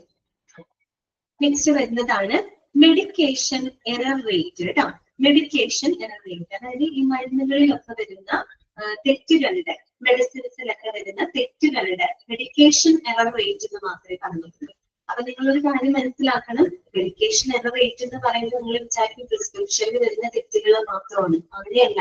മെഡിക്കേഷൻ എറർ എന്ന് പറഞ്ഞാല് ആരിൽ നിന്ന് വേണമെങ്കിലും എപ്പോ വേണമെങ്കിലും സംഭവിക്കാവുന്ന ഒരു എററാണ് അല്ലെ. ഇപ്പൊ അതിന് പറയുന്ന ഡോക്ടറാണ് ആദ്യമായിട്ട് അവരാണ് പ്രിസ്ക്രിപ്ഷൻ കൊടുക്കുന്നത്. ചിലപ്പോൾ ഡോക്ടർക്ക് വേണമെങ്കിൽ ഒരു എറർ വരാം സാധ്യതയുണ്ട് അല്ലെ. ഇപ്പൊ അങ്ങനെ അവിടെ ഒരു എറർ വേണമെങ്കിൽ സംഭവിക്കാം. ഇനി അതെല്ലാം ചിലപ്പോ നമ്മള് ഫാർമസിയിൽ നിന്ന് വേണമെങ്കിൽ എറർ സംഭവിക്കാം അല്ലെ. ഇപ്പൊ ഡോക്ടറുടെ പ്രിസ്ക്രിപ്ഷൻ ഇപ്പൊ മനസ്സിലാവാത്തത് മൂലം അത് ചിലപ്പോൾ തെറ്റായ മരുന്നുകൾ എടുത്തു കൊടുക്കുക, തെറ്റായ ഡോസിലുള്ള മരുന്നുകൾ എടുത്തു കൊടുക്കുക. അപ്പോഴും മെഡിക്കേഷൻ എറർ അവിടെ സംഭവിക്കുന്നുണ്ട് അല്ലെ. ഫാർമസിയിൽ നിന്ന് സംഭവിക്കാം, ഡിസ്പെൻസ് ചെയ്യുന്ന സമയത്ത് സംഭവിക്കാം അല്ലെ. ഇപ്പൊ ആള് മാറി ചിലപ്പോൾ മെഡിസിൻ എടുത്ത് മാറി കൊടുക്കാം അല്ലെ. അപ്പൊ അങ്ങനെയുള്ള സംഭവങ്ങൾ ഉണ്ടാകാറുണ്ട്. അതുകൂടാതെ പേഷ്യൻസിന്റെ പേരിൽ സംഭവിച്ചൂടെ? ഇപ്പൊ കഴിക്കേണ്ട മരുന്നുകൾ അവരൊന്ന് തെറ്റി കഴിച്ചു കഴിഞ്ഞാലും അവിടെ എന്തുണ്ടാവുന്നുണ്ട്? മെഡിക്കേഷൻ എറർ ഉണ്ടാവുന്നുണ്ട്. നിങ്ങൾ മനസ്സിലാക്കുക, മെഡിക്കേഷൻ എറർ എന്ന് പറയുക ആരിൽ നിന്ന് വേണമെങ്കിലും സംഭവിക്കാം. ഡോക്ടറുടെ കയ്യിൽ സംഭവിക്കാം, ഫാർമസിയിൽ സംഭവിക്കാം, പേഷ്യന്റിന്റെ കയ്യിൽ സംഭവിക്കാം, മറ്റുള്ള മെഡിക്കൽ സ്റ്റാഫുകളുടെ കയ്യിൽ നിന്ന് വേണമെങ്കിലും സംഭവിക്കാം. അങ്ങനെയൊക്കെ റിപ്പോർട്ട് ചെയ്യപ്പെടുന്ന മെഡിക്കേഷൻ എററുകളുടെ നിരക്കാണ് അവിടെ ഉദ്ദേശിക്കുന്നത്. ഓക്കെ, അതാണ് മറ്റൊരു ഇൻഡിക്കേറ്റർ ആയിട്ട് അവര് പറഞ്ഞിട്ടുണ്ട്. Okay, clear. നെക്സ്റ്റ് വരുന്നത് സർജിക്കൽ സൈറ്റ് ഇൻഫെക്ഷൻസ്. അതിന്റെ എക്സാമ്പിൾ ആണ് നോസോകോമിയൽ ഇൻഫെക്ഷൻ ആണ്. സർജറി ഒക്കെ കഴിഞ്ഞിട്ട് സർജിക്കൽ സൈറ്റ് ഇൻഫെക്ഷൻസ് ഒക്കെ ഡെവലപ്പ് ചെയ്തിട്ടുള്ള കേസുകളുടെ നിരക്കാണ് അവർ ഉദ്ദേശിക്കുന്നത് കേട്ടോ. ഓക്കെ, വരുന്നത് standardised mortality ratio in ICU. അതായത് ICUവില് നടന്നിട്ടുള്ള മരണനിരക്കാണ് കേട്ടോ. സ്റ്റാൻഡേർഡൈസ്ഡ് മോർട്ടാലിറ്റി റേഷ്യോ ഇൻ ICUവില് റിപ്പോർട്ട് ചെയ്യപ്പെട്ടിട്ട് ICUവിൽ വെച്ചിട്ട് നടന്നിട്ടുള്ള മരണനിരക്കാണ് ഇവിടെ ഉദ്ദേശിക്കുന്നത് കേട്ടോ. നമുക്കറിയാം ICU എന്ന് പറഞ്ഞാൽ ഏറ്റവും ക്രിട്ടിക്കൽ ആയിട്ടുള്ള പേഷ്യൻസുകളാണ്. സ്വാഭാവികമായിട്ടും ICUവിൽ മരണപ്പെടുന്ന രോഗികളുണ്ട്. അപ്പൊ അത്തരത്തിൽ ICUവില് റിപ്പോർട്ട് ചെയ്യപ്പെട്ട മരണനിരക്കാണ് കേട്ടോ. ഓക്കെ, നെക്സ്റ്റ് വരുന്നത് return to the emergency department within 72 hours with similar presenting complaints. ഇവിടെ വായിക്കാം, return to the emergency department within 72 hours with similar presenting complaints. അതായത് സമാനമായിട്ടുള്ള പരാതികളുമായിട്ട് കംപ്ലൈൻസുമായിട്ട് 72 മണിക്കൂറിനുള്ളിൽ എമർജൻസി ഡിപ്പാർട്ട്മെന്റിലോട്ട് തിരിച്ചു കൊണ്ടുവരേണ്ടി വന്ന കേസുകളുടെ എണ്ണമാണ് അവർ ഉദ്ദേശിക്കുന്നത്. എന്താണ്? അതായത് എമർജൻസി ഡിപ്പാർട്ട്മെന്റ് എന്ന് പറയുന്നത് എന്താ? കാഷ്വാലിറ്റി ആണ്. നിങ്ങൾക്കറിയാലോ, ഏറ്റവും ഒരു രോഗി എമർജൻസിയിൽ ഫസ്റ്റ് കൊണ്ടുവരുന്നത് എങ്ങോട്ടാണ്? കാഷ്വാലിറ്റിയിലോട്ടല്ലേ കൊണ്ടുവരിക. അങ്ങനെ കാഷ്വാലിറ്റിയിൽ ഒരു പേഷ്യന്റിനെ കൊണ്ടുവരുന്നത്. അപ്പൊ അവിടെ ചെല്ലും, നമുക്കറിയാം ഒരു കാഷ്വാലിറ്റി ഡിപ്പാർട്ട്മെന്റ് ഒക്കെ നമ്മൾ പഠിച്ചതാണ്.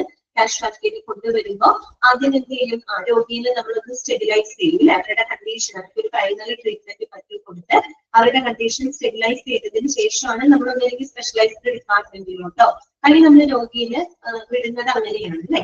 അപ്പോ അങ്ങനെ ഒരു പേഷ്യന്റ് എമർജൻസി ഡിപ്പാർട്ട്മെന്റിൽ എത്തുകയും അവർക്ക് ട്രീറ്റ്മെന്റുകളൊക്കെ കൊടുത്ത് അവരെ പറഞ്ഞയക്കുകയാണ്. അവർ തിരിച്ചു പറഞ്ഞയക്കുന്നു. പക്ഷേ 72 മണിക്കൂറിനുള്ളിൽ ഇതേ സമാനമായിട്ടുള്ള പ്രശ്നങ്ങളുമായിട്ട്, ഇതേ സെയിം സിംറ്റംസും പ്രശ്നങ്ങളുമായിട്ട് അതേ രോഗി അതേ ഹോസ്പിറ്റലിൽ അതേ കാഷ്വാലിറ്റി ഡിപ്പാർട്ട്മെന്റിലോട്ട് തിരിച്ചു വരികയാണ്. അങ്ങനെ വന്നിട്ടുള്ള കേസുകളുടെ ശതമാനമാണ്, എണ്ണമാണ് അവിടെ ഉദ്ദേശിക്കുന്നത്. അർത്ഥം എന്താണ്? ആദ്യം കൊണ്ടുവന്ന സമയത്ത് ചിലപ്പോൾ കൊടുത്ത പ്രൈമറി ട്രീറ്റ്മെന്റ് ശരിയായ രീതിയിൽ ട്രീറ്റ്മെന്റ് കൊടുത്തിട്ടുണ്ടാവില്ല, ശരിയായ പരിചരണങ്ങൾ കൊടുത്തിട്ടുണ്ടാവില്ല, അല്ലെങ്കിൽ ചിലപ്പോൾ കറക്റ്റായ മരുന്നുകൾ അവർക്ക് കൊടുത്തിട്ടുണ്ടാവില്ല. അങ്ങനെയായിരിക്കാം അവർ പറഞ്ഞയച്ചിട്ടുണ്ടാവാം. അതുകൊണ്ടാണ് അതേ കംപ്ലൈന്റുകളുമായിട്ട് 72 മണിക്കൂറിനുള്ളിൽ വീണ്ടും അതേ കാഷ്വാലിറ്റി ഡിപ്പാർട്ട്മെന്റിലുണ്ട് പേഷ്യന്റ് തിരിച്ചു വരേണ്ടി വന്നത് അല്ലെ? അപ്പൊ അത്തരത്തിൽ വന്ന കേസുകളുടെ എണ്ണമാണ് അവിടെ ഉദ്ദേശിക്കുന്നത്. ഓക്കെ, ക്ലിയർ ആയോ പറഞ്ഞത്? Return to the emergency department within 72 hours with the similar presenting complaints. Next വരുന്നത് ഇതാണ് catheter related urinary tract infection rate. അതിനെന്താണ്? ഒരു നോസോകോമിയൽ ഇൻഫെക്ഷൻ ആണ്. ഏറ്റവും നല്ല നോസോകോമിയൽ ഇൻഫെക്ഷൻ എന്താണ്? എക്സാമ്പിൾ ആയിട്ട് നമ്മൾ പറഞ്ഞത് യൂറിനറി ട്രാക്ട് ഇൻഫെക്ഷൻ ആണ് അല്ലെ? കത്തീറ്ററുമായിട്ട് ബന്ധപ്പെട്ടുണ്ടായിട്ടുള്ള യൂറിനറി ട്രാക്ട് ഇൻഫെക്ഷൻസിന്റെ നിരക്ക് അതെന്നൊക്കെ പറഞ്ഞാൽ ശരിക്കും ഒരു നോസോകോമിയൽ ഇൻഫെക്ഷൻ ആണ്. ഹോസ്പിറ്റൽ അക്വയർഡ് ഇൻഫെക്ഷൻ ആണ്. ഹോസ്പിറ്റലിൽ വന്നതിനൊക്കെ ശേഷം വരുന്ന സംഭവങ്ങളാണ്. അപ്പൊ സ്വാഭാവികമായിട്ടും അത് അവരുടെ സർവീസിന്റെ ക്വാളിറ്റിനെയാണ് എന്ത് ചെയ്യുന്നത്? ഇൻഡിക്കേറ്റ് ചെയ്യുന്നത്. ഓക്കെ, അങ്ങനെയുള്ള കേസുകൾ കൂടുതലാണെന്ന് പറഞ്ഞാൽ അത്ര നല്ല ക്വാളിറ്റി സർവീസ് അല്ല അവിടെ കൊടുക്കുന്നതെന്നാണ് ഉദ്ദേശിക്കുന്നത് കേട്ടോ. ഓക്കെ, ക്ലിയർ ആയല്ലോ? Catheter related urinary tract infection rate കേട്ടോ. അടുത്തതോ വെന്റിലേറ്റർ റിലേറ്റഡ് ന്യൂമോണിയ റേറ്റ്. വെന്റിലേറ്ററുമായിട്ട് ബന്ധപ്പെട്ട് വരുന്ന ന്യൂമോണിയയുടെ നിരക്കാണ് കേട്ടോ. വെന്റിലേറ്ററുമായിട്ട് ബന്ധപ്പെട്ട് വരുന്ന ന്യൂമോണിയ പ്രശ്നങ്ങൾ, അങ്ങനത്തെ സംഭവങ്ങളുടെ നിരക്ക്. ഓക്കെ, അടുത്തത് വരുന്നത് എന്താണ്? Central line related blood stream infection കേട്ടോ. എന്താണ് central line related blood stream infection? Central line എന്ന് പറഞ്ഞാൽ എന്താണ്? കത്തീറ്റർ തന്നെയാണ് ഉദ്ദേശിക്കുന്നത് കേട്ടോ. catheter that is placed into the large vein. Usually in the neck, നമ്മുടെ നെക്കിന്റെയോ അല്ലെങ്കിൽ നമ്മുടെ ആർട്ടറിയുടെ ഭാഗങ്ങളിലേക്കൊക്കെ നമ്മൾ ഇൻസേർട്ട് ചെയ്യുന്ന ലാർജ് കത്തീറ്റർ തന്നെയാണ് സെൻട്രൽ ലൈൻ എന്നതുകൊണ്ട് ഉദ്ദേശിക്കുന്നത്. അപ്പൊ അത്തരത്തില് സെൻട്രൽ ലൈനുമായിട്ട് ബന്ധപ്പെട്ട് കത്തീഡ്രുമായിട്ട് തന്നെ റിലേറ്റഡ് ആയിട്ട് വരുന്ന എന്താണ് ബ്ലഡ് ഇൻഫെക്ഷൻ, അതായത് രക്തത്തിലെ അണുബാധകളുടെ എണ്ണം, എത്ര കേസുകളിൽ ഇതുപോലെ കത്തീഡ്രം റിലേറ്റഡ് ആയിട്ട് ബ്ലഡ് ഇൻഫെക്ഷൻസ് ഉണ്ടായിട്ടുണ്ട്, അത്തരത്തിലുള്ള കേസുകളുടെ എണ്ണം അല്ലെങ്കിൽ ശതമാനമാണ് ഇവിടെ ഉദ്ദേശിക്കുന്നത്. Central line related blood stream infection rate. അടുത്തത് ഹാൻഡ് ഹൈജീൻ കംപ്ലൈൻസ് റേറ്റ് കേട്ടോ. കംപ്ലൈൻസ് എന്ന് പറഞ്ഞാൽ പാലിക്കുക എന്നതാണ്. ഹാൻഡ് ഹൈജീൻ കംപ്ലൈൻസ് റേറ്റ് എന്ന് പറയുമ്പോൾ കൃത്യമായിട്ടുള്ള ഹാൻഡ് ഹൈജീൻ, അതായത് കൈ ശുചിത്വം പാലിക്കുന്നതിന്റെ നിരക്കാണ്. അപ്പൊ നമുക്കറിയാം ഹോസ്പിറ്റലിലാണെങ്കിൽ മെഡിക്കൽ സ്റ്റാഫുകള് അവരെന്ന് പറഞ്ഞു കഴിഞ്ഞാൽ കൃത്യമായിട്ട് ഹാൻഡ് ഹൈജീൻ പാലിച്ചിരിക്കുന്നത് അല്ലെ. പേഷ്യൻസുമായിട്ട് കോൺടാക്ട് ചെയ്യുന്നതിന് മുൻപാണെങ്കിലും അതിന് ശേഷമാണെങ്കിലും പ്രോപ്പർ ആയിട്ടുള്ള ഒരു ഹാൻഡ് ഹൈജീൻ ആണ് പാലിച്ചിരിക്കുന്നത്. അത്തരത്തിൽ കൃത്യമായിട്ടുള്ള ഹാൻഡ് ഹൈജീൻ പാലിക്കുന്നവരുടെ ശതമാനമാണ് ഇവിടെ ഉദ്ദേശിക്കുന്നത്, അതിന്റെ നിരക്കാണ് ഉദ്ദേശിക്കുന്നത്. ഓക്കെ, പിന്നെ വരുന്നത് percentage of rescheduling of the surgeries കേട്ടോ. റീഷെഡ്യൂൾ ചെയ്യപ്പെട്ട സർജറികളുടെ ശതമാനം. റീഷെഡ്യൂൾ ചെയ്യപ്പെട്ട ഇപ്പൊ പറഞ്ഞ ദിവസം സർജറി നടത്തുന്നില്ല, ചിലപ്പോ അന്നത്തെ എന്തെങ്കിലും എമർജൻസി വന്നത്, സർജറി ചെയ്യുന്ന ഡോക്ടർക്ക് എന്തെങ്കിലും എമർജൻസി വന്നു, അല്ലെങ്കിൽ പേഷ്യന്റിന്റെ മറ്റെന്തെങ്കിലും റീസൺ കാരണം കൊണ്ട് സർജറി ഒരു ദിവസത്തിൽ നിന്ന് മാറ്റി മറ്റൊരു ദിവസത്തേക്ക് നമ്മൾ മാറ്റി വെക്കുകയാണ്, അങ്ങനെയൊക്കെ വരാറുണ്ടല്ലോ. അങ്ങനെ റീഷെഡ്യൂൾ ചെയ്യപ്പെട്ട സർജറികളുടെ ശതമാനം. ഇവിടെ റീഷെഡ്യൂൾ എന്ന് പറയുമ്പോൾ ഇവിടെ മെയിനായിട്ട് ഉദ്ദേശിക്കുന്നത് ഒരു 4 മണിക്കൂർ വരെയൊന്നും കുഴപ്പമില്ല, ലാഗ് വന്നാലും കുഴപ്പമില്ല. പക്ഷെ ഒരു 4 മണിക്കൂറിനൊക്കെ ശേഷം അതിനൊക്കെ ശേഷം വൈകിട്ടൊക്കെ സർജറി നടക്കുക, അല്ലെങ്കിൽ 4 മണിക്കൂറിന് മുമ്പായിട്ടൊക്കെ പറഞ്ഞത് സമയത്തിൽ 4 മണിക്കൂർ മുമ്പായിട്ടൊക്കെ സർജറി കേട്ട് നടക്കുക, അതൊക്കെ റീഷെഡ്യൂളിങ്ങിന് പെടുന്ന കാര്യമാണ് കേട്ടോ. അപ്പൊ അങ്ങനെയുള്ള റീഷെഡ്യൂൾ ചെയ്യപ്പെട്ട സർജറികളുടെ ശതമാനം. ഓക്കെ, നെക്സ്റ്റ് വരുന്നത് turn around time for the issue of blood and components കേട്ടോ. Turn around time for the issue of blood and components. Turn around time എന്ന് പറഞ്ഞാൽ എന്താ ഉദ്ദേശിക്കുന്നത്? ടേൺ അറൌണ്ട് ടൈം എന്ന് പറഞ്ഞാൽ ശരിക്കും time taken to complete a process എന്നാണ് കേട്ടോ. അതായത് ഒരു പ്രോസസ് കംപ്ലീറ്റ് ചെയ്യാനായിട്ട് എടുക്കുന്ന സമയമാണ് ടേൺ അറൌണ്ട് ടൈം എന്ന് ഉദ്ദേശിക്കുന്നത്. എവിടെയായാലും ടേൺ അറൌണ്ട് ടൈം എന്ന് പറഞ്ഞാൽ ഇതിന്റെ മീനിങ് എന്താണ്? Time taken to complete a process ആണ്. ഒരു പ്രോസസ് നമ്മൾ പൂർത്തിയാക്കാൻ എടുക്കുന്ന സമയം, അതാണ് ടേൺ അറൌണ്ട് ടൈം എന്നുകൊണ്ട് ഉദ്ദേശിക്കുന്നത്. ഇവിടെ പറയുന്നത് എന്താണ്? Turn around time four issue of blood and blood components. അപ്പൊ ബ്ലഡ് ബാങ്കുമായിട്ട് ബന്ധപ്പെട്ട ഒരു കാര്യമാണ് അല്ലെ. അതായത് ഒരു ബ്ലഡ് ബാങ്കിനകത്തോട്ട് ഒരു പെർട്ടിക്കുലർ ബ്ലഡ് കമ്പോണന്റിന്റെ റിക്വസിഷൻ വരുന്ന ആ ഒരു ടൈം തൊട്ട് അല്ലെ, ഒരു പെർട്ടിക്കുലർ കമ്പോണന്റിന് വേണ്ടിയിട്ടുള്ള ഒരു ആവശ്യം അല്ലെങ്കിൽ ഒരു റിക്വസിഷൻ വരുന്ന ആ ഒരു ടൈം തൊട്ട് പിന്നെ ആ ഒരു ടൈമിൽ റിക്വസിഷൻ വന്നു കഴിഞ്ഞാൽ ഉടനെ തന്നെ ബ്ലഡ് കമ്പോണന്റ് എടുത്തു കൊടുക്കുകയാണോ ചെയ്യാം? അല്ല, ഒരുപാട് ടെസ്റ്റുകൾ നടത്തണം അല്ലെ. കമ്പാരിറ്റീവ് ടെസ്റ്റുകൾ, ഗ്രൂപ്പിംഗ് ടെസ്റ്റുകൾ, അതുപോലെ ട്രാൻസ്ഫ്യൂഷൻ റിയാക്ഷൻ ടെസ്റ്റുകൾ, ഇതൊക്കെ നടത്തിയതിനു ശേഷം മാത്രമല്ലേ it is ready for the ട്രാൻസ്ഫ്യൂഷന് റെഡി ആവുള്ളൂ. അപ്പൊ ആ ഒരു ടൈമാണ് നമ്മൾ ഉദ്ദേശിക്കുന്നത്. അതായത് ഒരു ബ്ലഡ് ബാങ്കിനകത്തോട്ട് ബ്ലഡ് കമ്പോണന്റിന് വേണ്ടിയിട്ടുള്ള റിക്വസിഷൻ വരുന്ന സമയം തൊട്ട് അതിന്റെ ടെസ്റ്റിങ്ങും മറ്റും കഴിഞ്ഞിട്ട് അത് ഇഷ്യൂ ചെയ്യാനായിട്ട്, അതായത് ഇഷ്യൂ ചെയ്യാൻ റെഡി ആയിട്ട് റെഡി ഫോർ ദ ട്രാൻസ്ഫ്യൂഷൻ അതിന് വരെ എടുക്കുന്ന ഒരു സമയം, ഇതാണ് അവിടുത്തെ ടേൺ അറൌണ്ട് ടൈം കേട്ടോ. ഓക്കെ, അതാണ് അവർ ഉദ്ദേശിക്കുന്നത്. So turn around time for the issue of blood and blood കേട്ടോ. ഓക്കെ, ക്ലിയർ ആണല്ലോ പറഞ്ഞത്? മനസ്സിലായിട്ടുണ്ടല്ലോ?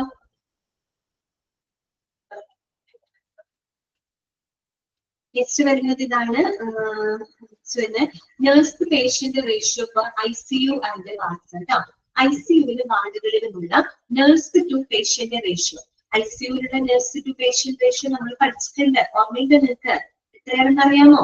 ICUവിലെ നഴ്സ് ടു പേഷ്യന്റ് റേഷ്യോ എത്രയാണ്? ഓക്കെ, വെരി ഗുഡ്, കറക്റ്റ് ആണ് ശരണ്യ. 1:1 അല്ലെങ്കിൽ 1:2 ആണ് കേട്ടോ. രണ്ടും വരും കേട്ടോ. 1:1 അല്ലെങ്കിൽ 1:2. പൊതുവെ വാർഡുകളിലൊക്കെ നമ്മൾ പറയാം 1:2. ഓക്കെ, കറക്റ്റ് ആണ്. 1:6 ഒക്കെയാണ് വാർഡിൽ പറയുക കേട്ടോ. ഓക്കെ, അപ്പൊ എങ്ങനെയാണെങ്കിലും ICUവിലും വാർഡുകളിലും ഒക്കെയുള്ള നഴ്സ് ടു പേഷ്യന്റ് റേഷ്യോ ആണ് കേട്ടോ. ശ്രീലക്ഷ്മി 2:1 അല്ല കേട്ടോ, 1:2 ആണ് കേട്ടോ. 1:2 ആണ്. ഓക്കെ, മാറിപ്പോകരുത്. 2:1 എന്ന് പറഞ്ഞത് വ്യത്യാസം. നമ്മൾ പറഞ്ഞ നഴ്സ് ടു പേഷ്യന്റ് റേഷ്യോ ആണ്. ആദ്യം പറയുന്നത് നഴ്സ് ആണ് കേട്ടോ. നഴ്സ് ടു പേഷ്യന്റ് റേഷ്യോ കണക്ക് നോക്കുമ്പോൾ 1:2 ആണ് കണക്ക് കേട്ടോ. 1 nurse is serving for the 2 patients. ഇതാണ് അതിന്റെ അർത്ഥം കേട്ടോ. 2:1 എന്ന് പറഞ്ഞാൽ നേരെ തിരിച്ചായിരിക്കും കേട്ടോ, അത് ശ്രദ്ധിക്കുക. അടുത്തതാണ് waiting time for outpatient consultation കേട്ടോ. Waiting time for outpatient consultation, അതായത് ഔട്ട് പേഷ്യന്റ് കൺസൾട്ടേഷന് എടുക്കുന്ന സമയമാണ് കേട്ടോ വെയിറ്റിംഗ് ടൈം, കാത്തിരിപ്പ് സമയം എന്ന് പറഞ്ഞാല് അവിടെ ഉദ്ദേശിക്കുന്നത് ഇത്രയേ ഉള്ളൂ. ഒരു പേഷ്യന്റ് നമ്മുടെ ഔട്ട് പേഷ്യന്റ് ഡിപ്പാർട്ട്മെന്റിലോട്ട് എത്തുന്ന സമയം തൊട്ട് ആ ഒരു പേഷ്യന്റ് ഡോക്ടറുടെ റൂമിൽ കയറി ഡോക്ടറെ കൺസൾട്ടേഷൻ സ്റ്റാർട്ട് ചെയ്യുന്നത് വരെയുള്ള സമയം, അതാണ് അവിടെ ഉദ്ദേശിക്കുന്നത് വെയിറ്റിംഗ് ടൈം. പറഞ്ഞു മനസ്സിലായല്ലോ? അതായത് ഒരു പേഷ്യന്റ് ഔട്ട് പേഷ്യന്റ് ഡിപ്പാർട്ട്മെന്റിലോട്ട് എത്തുന്ന സമയം തൊട്ട് കുറെ കാര്യങ്ങൾ നടക്കുന്നുണ്ട് അല്ലെ. പുതിയ പേഷ്യന്റ് അതിൽ രജിസ്റ്റർ ചെയ്യും, പിന്നെ അതിന്റെ വൈറ്റൽ സൈൻസ് മറ്റൊക്കെ ചെക്ക് ചെയ്യും, ഇതൊക്കെ അതിന്റെ ഇടയിൽ നടക്കുന്നുണ്ട്. ഔട്ട് പേഷ്യന്റ് ഡിപ്പാർട്ട്മെന്റിലോട്ട് ആ ഒരു പേഷ്യന്റ് എത്തുന്ന സമയം തൊട്ട് അയാൾ ആ ഒരു ഡോക്ടറുടെ കൺസൾട്ടേഷൻ റൂമിൽ കയറി ഡോക്ടറുടെ കൺസൾട്ടേഷൻ സ്റ്റാർട്ട് ചെയ്യുന്നത് വരെയുള്ള സമയം, അതായത് കംപ്ലീറ്റ് ചെയ്യുന്ന സമയമല്ല, ഡോക്ടർ എപ്പോഴാണ് ആ കൺസൾട്ടേഷൻ സ്റ്റാർട്ട് ചെയ്യുന്നത് അതുവരെയുള്ള സമയം, അതാണ് ഇത് waiting time for the out patient consultation. Okay, clear ആയല്ലോ പറഞ്ഞത്? അതുപോലെ തന്നെ ഒന്നാണ് ഇത് waiting time for the diagnostics കേട്ടോ. ഡയഗ്നോസ്റ്റിക്സിനായിട്ട് എടുക്കുന്ന സമയമാണ് കേട്ടോ. ഡയഗ്നോസ്റ്റിക്സിനായിട്ട് എടുക്കുന്ന സമയം എന്ന് പറഞ്ഞാല് നമുക്ക് ലാബ് ആവാം, അല്ലെങ്കിൽ റേഡിയോളജിയിലായിരിക്കാം. അവിടേക്ക് ഒരു ഡയഗ്നോസിസിന്റെ ഡിസ്പൊസിഷൻ കിട്ടുന്ന സമയം തൊട്ട് അല്ലെ, ഒരു എക്സ്റേക്ക് വേണ്ടിയിട്ട് നമ്മൾ ചെയ്യുന്നു, ആ എക്സ്റേ ചെയ്യണമെന്ന് ആ ഒരു പേയ്മെന്റ് സ്ലിപ്പ് നമ്മൾ കൊടുക്കുന്നു, ആ ഒരു ടൈമിൽ തൊട്ട് അല്ല, ആ റിക്വസിഷൻ കൊടുക്കുന്ന സമയം തൊട്ട് ആ ഒരു ഡയഗ്നോസ്റ്റിക്സ് സ്റ്റാർട്ട് ചെയ്യുന്നത് വരെയുള്ള സമയം കേട്ടോ. അതാണ് വെയിറ്റിംഗ് ടൈം ഫോർ ഡയഗ്നോസ്റ്റിക്സ് എന്നുകൊണ്ട് ഉദ്ദേശിക്കുന്നത്. ഓക്കെ, അപ്പൊ അതാണ് എക്സ്റേ. ഇപ്പൊ CT സ്കാൻ എടുക്കാൻ വന്നു എന്ന് വിചാരിക്കാം. അപ്പൊ CT സ്കാൻ എടുക്കണമെന്നുള്ള ആ പേയ്മെന്റ് ഒക്കെ കൊടുത്ത് ആ ഒരു റിക്വസിഷൻ, ആ CT സ്കാനിനുള്ള ആ ഒരു റെസിപ്റ്റ് കൊടുക്കുന്ന സമയം തൊട്ട് ആ ഒരു രോഗി എന്താ പറയാ ആ CT സ്കാൻ റൂമിലോട്ട് കയറുകയും ആ സ്കാനിങ് സ്റ്റാർട്ട് ചെയ്യുന്നത് വരെയുള്ള ഒരു സമയം. ഓക്കെ, അതാണ് അവിടെ ഉദ്ദേശിക്കുന്നത് കേട്ടോ, waiting time for the diagnostics. Next വരുന്നത് stock out rate of emergency medication ആണ് കേട്ടോ. അതായത് സ്റ്റോക്ക് ഔട്ട് ആയിട്ടുള്ള, അതായത് സ്റ്റോക്ക് തീർന്നു പോയിട്ടുള്ളത് അല്ലെ, സ്റ്റോക്ക് ഔട്ട് ആയിട്ടുള്ള എമർജൻസി മരുന്നുകളുടെ നിരക്കാണ് കേട്ടോ. മിക്കവാറും നമ്മുടെ ഗവൺമെന്റ് ഹോസ്പിറ്റലിലൊക്കെ സംഭവിക്കുന്ന കാര്യമാണ്. എമർജൻസി മരുന്നുകളൊക്കെ എന്താണ് സ്റ്റോക്ക് ഔട്ട് ആയിട്ട് പോകുന്നുണ്ട് അല്ലെ. അപ്പൊ അത്തരത്തില് എന്താണ് സ്റ്റോക്ക് തീർന്നു പോയിട്ടുള്ള എമർജൻസി മരുന്നുകളുടെ നിരക്കാണ് അവിടെ ഉദ്ദേശിക്കുന്നത്. നെക്സ്റ്റ് വരുന്നത് പേഷ്യന്റ് ഫാൾ റേറ്റ് കേട്ടോ. Patient fall rate. അപ്പൊ നമുക്ക് ചിലവർക്ക് ഒരു സംശയം തോന്നും, പേഷ്യന്റ് ഫാൾ റേറ്റ് എന്ന് പറയുമ്പോൾ പേഷ്യൻസിന്റെ എണ്ണത്തിൽ വരുന്ന കുറവാണോ അവിടെ ഉദ്ദേശിക്കുന്നത് തോന്നും. എണ്ണത്തിൽ വരുന്ന കുറവല്ല ഉദ്ദേശിക്കുന്നത്. ശരിക്കും ഫാൾ റേറ്റ് എന്ന് പറഞ്ഞാൽ വീണു പോകുന്ന, വീഴ്ച സംഭവിക്കുന്ന പേഷ്യന്റിന്റെ നിരക്കാണ് കേട്ടോ. ചിലപ്പോ അങ്ങനെ ചിന്തിക്കും, പേഷ്യന്റ് ഫാൾ റേറ്റ് എന്ന് പറയുമ്പോൾ ആശുപത്രിയിൽ വരുന്ന രോഗികളുടെ എണ്ണത്തിലുള്ള കുറവാണോ എന്ന് ചിന്തിക്കും. അതല്ലാട്ടോ ഉദ്ദേശിക്കുന്നത്. വീഴ്ച സംഭവിക്കുന്ന, വീണു പോകുന്ന പേഷ്യൻസുകളുടെ നിരക്ക്. ഇപ്പൊ നമുക്കറിയാം ഹോസ്പിറ്റലിൽ വരുന്ന പേഷ്യൻസ് ചിലപ്പോൾ അവർ കട്ടിലിൽ നിന്ന് വീഴുകയോ, അല്ലെങ്കിൽ അവര് കസേരയിൽ നിന്ന് വീഴുകയോ, അല്ലെങ്കിൽ സ്റ്റെയറിൽ നിന്ന് വീഴുകയോ, അങ്ങനെയൊക്കെയുള്ള സംഭവങ്ങൾ ഉണ്ടാവാറുണ്ട് അല്ലെ. അല്ലെങ്കിൽ ചില പേഷ്യൻസ്, അഡ്മിറ്റ് ആയ പേഷ്യൻസ് ഹോസ്പിറ്റൽ ബാത്റൂമിൽ പോകുന്ന സമയത്ത് ചിലപ്പോൾ അവിടെ തെന്നി വീഴുക, തല പൊട്ടുക അല്ലെ, അങ്ങനെയൊക്കെ വരാം. അത് പല കാരണങ്ങൾക്കുണ്ടാവാം. അതായത് ഇപ്പൊ ഹോസ്പിറ്റലിന്റെ ഫിസിക്കൽ ഫെസിലിറ്റിയിലുള്ള കുറവ് മൂലം, അപ്പൊ സ്ലിപ്പറി ഫ്ലോർ ആയതുകൊണ്ടോ, അല്ലെങ്കിൽ വേണ്ടത്ര വെളിച്ചമില്ലാത്തത് കൊണ്ടോ അങ്ങനെയൊക്കെ സംഭവിക്കാം. അത് ഹോസ്പിറ്റലിന്റെ ഫിസിക്കൽ ഫെസിലിറ്റിയിലുള്ള ചില പാകപ്പിഴകളൊക്കെ കാരണം കൊണ്ട് ചിലപ്പോൾ രോഗികൾക്ക് വീഴ്ച സംഭവിക്കാം. അപ്പൊ കട്ടിലിൽ നിന്ന് വീഴാം, കട്ടിലൊടിഞ്ഞു വീഴാം, അല്ലെങ്കിൽ കക്കയിലിഞ്ഞ് വീഴാം, അങ്ങനെയൊക്കെയുള്ള സംഭവങ്ങൾ ഉണ്ടാവാം അല്ലെ. അപ്പൊ ആ രീതിയിലുള്ള പേഷ്യന്റിന്റെ ഫാൾ റേറ്റ്, വീണ് പോകുന്ന പേഷ്യൻസിന്റെ നിരക്ക്. ഓക്കെ, നെക്സ്റ്റ് വരുന്നത് incidence of needle stick injuries കേട്ടോ. Incidence of needle stick injuries. Needle stick injuries എന്ന് പറയുന്നത് അറിയാലോ, നീഡില് മൂലം മുറിവുണ്ടാകുന്ന കേസുകളുടെ എണ്ണമാണ്, അല്ലെങ്കിൽ അത്തരം കേസുകളുടെ എണ്ണമാണ് അവിടെ ഉദ്ദേശിക്കുന്നത്. പ്രത്യേകിച്ച് നമുക്കറിയാം, നമ്മൾ ഹോസ്പിറ്റലിൽ അഡ്മിറ്റ് ആവുന്ന സമയത്ത് നമ്മുടെ കൈകളിലൊക്കെ കാനുലയും മറ്റൊക്കെ വെക്കും, IV കാനുലൊക്കെ വെക്കും, കത്തീറ്ററുകൾ വെക്കും, ആർട്ടറിയിലേക്ക് നേരിട്ട് ഇഞ്ചക്ട് ചെയ്യും. ഡയാലിസിസ് പേഷ്യൻസിനൊക്കെ നമ്മൾ എന്ത് ചെയ്യുന്നുണ്ട്, നീഡിലൊക്കെ നമുക്ക് ഇൻസേർട്ട് ചെയ്യേണ്ടതായിട്ട് കഴിയുന്നുണ്ട് അല്ലെ. അപ്പൊ അത്തരത്തിലെ നീഡിൽ സ്റ്റിക്ക് മൂലം ഇഞ്ചുറി സംഭവിച്ചിട്ടുള്ള കേസുകളുടെ എണ്ണമാണ് ഇവിടെ ഉദ്ദേശിക്കുന്നത് കേട്ടോ. ഓക്കെ, ക്ലിയർ ആയോ? നെക്സ്റ്റ് വരുന്നത് suitable hand overs during the shift change കേട്ടോ. ബ്രാക്കറ്റിൽ പറയുന്നുണ്ട് separate for the doctors and nurses കേട്ടോ. അതായത് ഈ പറയുന്ന അനുയോജ്യമായിട്ട് ഡ്യൂട്ടി അല്ലെ ഡ്യൂട്ടി ഷിഫ്റ്റ് ചെയ്യുന്ന അനുയോജ്യമായിട്ടുള്ള ഡ്യൂട്ടി ഹാൻഡ് ഓവർ ചെയ്യുന്ന കേസുകളുടെ എണ്ണമാണ് നമ്മൾ ഉദ്ദേശിക്കുന്നത്. സെപ്പറേറ്റ് ആയിട്ട് അതിനുണ്ട്, separate for doctors and nurses. ഡോക്ടേഴ്സിന് നഴ്സസിന് സെപ്പറേറ്റ് ആയിട്ട് തന്നെ.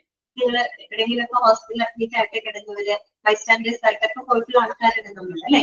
നമുക്കറിയാം ഡേ ടൈമിലൊക്കെ നഴ്സസ് നിന്ന് കഴിഞ്ഞാല് നൈറ്റ് ടൈമിൽ പുതിയ നഴ്സ് വരും. സ്വാഭാവികമായിട്ട് പല സമയത്ത് നേഴ്സ് കംപ്ലീറ്റ് കാര്യങ്ങൾ എന്ത് ചെയ്യും, മറ്റേ നൈറ്റ് ടൈമിലുള്ള നഴ്സിന് പറഞ്ഞു കൊടുക്കുന്നതൊക്കെ നിങ്ങൾ കണ്ടിട്ടുണ്ടാവും അല്ലെ. അവരവരുടെ എന്താണ് ഡ്യൂട്ടി അല്ലെങ്കിൽ അവരുടെ ആ രോഗിക്ക് കൊടുത്തിട്ടുള്ള ട്രീറ്റ്മെന്റും പ്രൊസീജിയറും എല്ലാം അവർ കറക്റ്റ് ആയിട്ട് നമുക്ക് പറഞ്ഞു കൊടുത്ത് ഹാൻഡ് ഓവർ ചെയ്യാണ് അല്ലെ. അപ്പൊ ആ രീതിയിൽ നമ്മൾ ആ ഡ്യൂട്ടി ഷിഫ്റ്റ് ചെയ്യുന്ന സമയത്ത് അനുയോജ്യമായിട്ടുള്ള രീതിയിൽ ഡ്യൂട്ടികൾ ഹാൻഡ് ഓവർ ചെയ്യപ്പെട്ട കേസുകളുടെ എണ്ണമാണ്. സെപ്പറേറ്റ് ആയിട്ടാണ് ഡോക്ടേഴ്സിനുണ്ട്, നഴ്സസിനും സെപ്പറേറ്റ് ആയിട്ടുണ്ട് കേട്ടോ. അടുത്തത് ഇക്ലോബിലിയിൽ വരുന്ന 32ാമത്തേതാണ് compliance rate to medication prescription in capitals കേട്ടോ. Compliance rate to medication prescription in capitals. അതായത് കൃത്യമായിട്ട് ക്യാപിറ്റൽ ലെറ്റർ അല്ലെ, ക്യാപിറ്റൽ ലെറ്റർ പാലിച്ചുകൊണ്ട് എഴുതിയിട്ടുള്ള മെഡിക്കേഷൻ പ്രിസ്ക്രിപ്ഷൻസുകളുടെ എണ്ണമാണ്. സാധാരണ ഒരു റൂൾ ഉണ്ട് ശരിക്കും. ഒരു മെഡിക്കേഷൻ പ്രിസ്ക്രിപ്ഷൻ ഒക്കെ എഴുതുന്ന സമയത്ത് മെഡിസിൻസിന്റെ പേരുകളൊക്കെ ശരിക്കും ഫുൾ ക്യാപിറ്റൽ ലെറ്ററിൽ എഴുതണമെന്ന് അങ്ങനെയാണ്. എത്ര പേര് എഴുതുന്നുള്ളത് അറിയില്ല, എഴുതണമെന്നുള്ളതാണ് അതിന്റെ ഒരു റൂൾ അങ്ങനെയാണ്. അപ്പൊ അത്തരത്തില് ക്യാപിറ്റൽ ലെറ്ററുകൾ കൃത്യമായിട്ട് കാണിച്ചുകൊണ്ട് എഴുതിയിട്ടുള്ള മെഡിക്കേഷൻ പ്രിസ്ക്രിപ്ഷൻസുകളുടെ എണ്ണമാണ് ഇവിടെ ഉദ്ദേശിക്കുന്നത്. ക്ലിയർ ആയോ? മനസ്സിലായി? ഇത്രയുമാണ് നമുക്ക് പഠിക്കാനുള്ള 32 കീ പെർഫോമൻസ് ഇൻഡിക്കേറ്റേഴ്സ്. അപ്പൊ ഈ ഇൻഡിക്കേറ്റേഴ്സ് നിങ്ങൾക്ക് മനസ്സിലായിട്ടുണ്ടാവും. അപ്പൊ ഇത് വായിക്കുമ്പോൾ നിങ്ങൾക്ക് ക്ലിയർ ആയി. ഇതെല്ലാം തന്നെ വളരെ മൈന്യൂട്ട് ആയിട്ടുള്ള കാര്യങ്ങളിൽ വരെ എന്താണ് ശ്രദ്ധ കൊടുത്തിട്ടുള്ള ഇൻഡിക്കേറ്റേഴ്സ് ആണ് അല്ലെ. എന്ന് വെച്ച് കഴിഞ്ഞാൽ ഒരു ഹോസ്പിറ്റലിന്റെ ക്വാളിറ്റി അല്ലെങ്കിൽ പേഷ്യന്റിന്റെ സേഫ്റ്റി അതുമായിട്ട് ബന്ധപ്പെട്ട് നമുക്ക് മെഷർ ചെയ്യാനുള്ള ചില സൂചകങ്ങളാണ് അവിടെ കൊടുത്തിരിക്കുന്നത് അല്ലെ. ഓക്കെ, ക്ലിയർ ആയോ പറഞ്ഞത്? ക്ലിയർ ആയോ? ഈ പെർഫോമൻസ് ഇൻഡിക്കേറ്റർ ഓക്കെ ആണോ? മനസ്സിലായില്ലേ? 32 നെക്സ്റ്റ് വരുന്നത്. അപ്പൊ നമ്മൾ 3ാമത്തെ റിക്വയർമെന്റ് നമ്മുടെ കഴിയുകയാണ് കേട്ടോ. ഇനി 4ാമത്തെ റിക്വയർമെന്റിലോട്ട് നമ്മൾ കടക്കുകയാണ്. അപ്പൊ 3ാമത്തെ കീ പെർഫോമൻസ് ഇൻഡിക്കേറ്റർ മാത്രമാണ് 32 നമ്മൾ പഠിച്ചത് കേട്ടോ.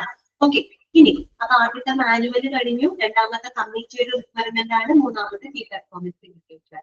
ഓക്കെ, ഇതാണ് 10ാമത്തെ പോയിന്റ് മനസ്സിലായില്ല അല്ലെ. 10ാമത്തെ ഏതായിരുന്നു? ടേൺ അറൗണ്ട് ടൈം അല്ലെ.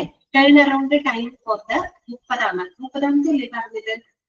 എക്സ് അല്ലേ പറഞ്ഞത്? Turn around time for the issue of blood and components അല്ലെ. ടേൺ അറൗണ്ട് എന്ന് പറഞ്ഞാൽ എന്താണ്? Time take to complete a process. അതായത് ഒരു പ്രോസസ് പൂർത്തിയാക്കാൻ എടുക്കുന്ന സമയം, അതാണ് ടേൺ അറൗണ്ട് ടൈം. അപ്പൊ issue of blood and blood components എന്ന് പറയുമ്പോൾ ബ്ലഡ് ബാങ്കുമായിട്ട് ബന്ധപ്പെട്ടതാണ്. അതായത് ഒരു ബ്ലഡ് ബാങ്കിലോട്ട് ഏതെങ്കിലും ഒരു പെർട്ടിക്കുലർ ബ്ലഡ് കമ്പോണന്റിന്റെ റിക്വസിഷൻ വരുന്ന സമയത്തൊട്ട് ആ റിക്വസിഷൻ വന്നു, ഒരു RBC എന്ന് പറഞ്ഞൊരു കമ്പോണന്റ് വേണമെന്ന് ഒരു ആവശ്യമായിട്ട് ബ്ലഡ് ബാങ്കിൽ ഒരു റിക്വസിഷൻ വരികയാണ്. അപ്പൊ ഉടനെ തന്നെ RBC കമ്പോണന്റ് എടുത്തു കൊടുക്കുകയാണോ ചെയ്യാം? അല്ല, കുറെ ടെസ്റ്റുകളൊക്കെ ചെയ്യുന്നത് അല്ലെ. കമ്പാറ്റബിലിറ്റി ടെസ്റ്റിങ്ങും ഗ്രൂപ്പ് ടെസ്റ്റിങ്ങും ട്രാൻസ്മിഷൻ റിയാക്ഷന്റെ ടെസ്റ്റ് ഒക്കെ കഴിഞ്ഞിട്ട് വേണം it is ready for the transmission ready ആക്കി നമുക്ക് കൊടുക്കാനായിട്ട്. അപ്പൊ ആ ഒരു ടൈമാണ്, അതായത് ഒരു ബ്ലഡ് റിക്വസിഷൻ കമ്പോണന്റിന്റെ റിക്വസിഷൻ വരുന്ന സമയം തൊട്ട് അത് ട്രാൻസ്ഫ്യൂഷന് കൊടുക്കുന്നത് വരെയുള്ള ആ ഒരു സമയം. ഓക്കെ, അതാണ് turn around time for the issue of blood and components എന്നതുകൊണ്ട് ഉദ്ദേശിക്കുന്നത്. കുറച്ച് സമയം എടുക്കുമല്ലോ, റിക്വസിഷൻ വരുന്ന സമയം തൊട്ട് അതിന്റെ മറ്റുള്ള ടെസ്റ്റിങ്ങും കാര്യങ്ങളും കഴിഞ്ഞ് അത് ട്രാൻസ്ഫ്യൂഷന് അവൈലബിൾ ആക്കുന്നത് വരെയുള്ള സമയം കേട്ടോ. ഓക്കെ, ക്ലിയർ ആയോ? നിങ്ങൾക്ക് മനസ്സിലായോ പറഞ്ഞത്?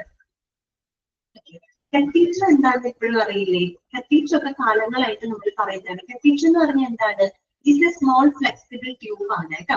നമ്മുടെ ബോഡിയിലൂടെ നമ്മൾ ഇൻസേർട്ട് ചെയ്യുന്ന സ്മോൾ ഫ്ലെക്സിബിൾ ട്യൂബിനെയാണ് നമ്മൾ കത്തീഡ്രൽ എന്ന് പറയുന്നത് കേട്ടോ. ഓക്കെ, അപ്പോ ഈ 32 കീ പെർഫോമൻസ് ഇൻഡിക്കേറ്ററും അവിടെ അവസാനിക്കുകയാണ്. ഇനി നമുക്ക് പഠിക്കാനുള്ളത് 4ാമത്തെ റിക്വയർമെന്റ് ആണ് കേട്ടോ. 4ാമത്തെ റിക്വയർമെന്റ് എന്താണ്? സൈനേജ് കേട്ടോ. ഇതാണ് സൈനേജ്. സൈനേജിൽ പറയുന്നത് signage that includes patient rights and responsibility. ബ്രാക്കറ്റിൽ പറയുന്നുണ്ട് ബൈലിംഗ്വൽ, അണ്ടർലൈൻ ചെയ്ത് വെക്കാം കേട്ടോ. അതായത് ഒരു ഹോസ്പിറ്റലില് പേഷ്യന്റിന്റെ റൈറ്റ്സ് അല്ലെ, പേഷ്യന്റിന്റെ അവകാശങ്ങൾ, പേഷ്യന്റിന്റെ റെസ്പോൺസിബിലിറ്റീസ് കുറഞ്ഞത് 2 ഭാഷകളിലെങ്കിലും ഡിസ്പ്ലേ ചെയ്തിരിക്കണം. സൈനേജ് എന്ന് വെച്ചാൽ എന്താണ്?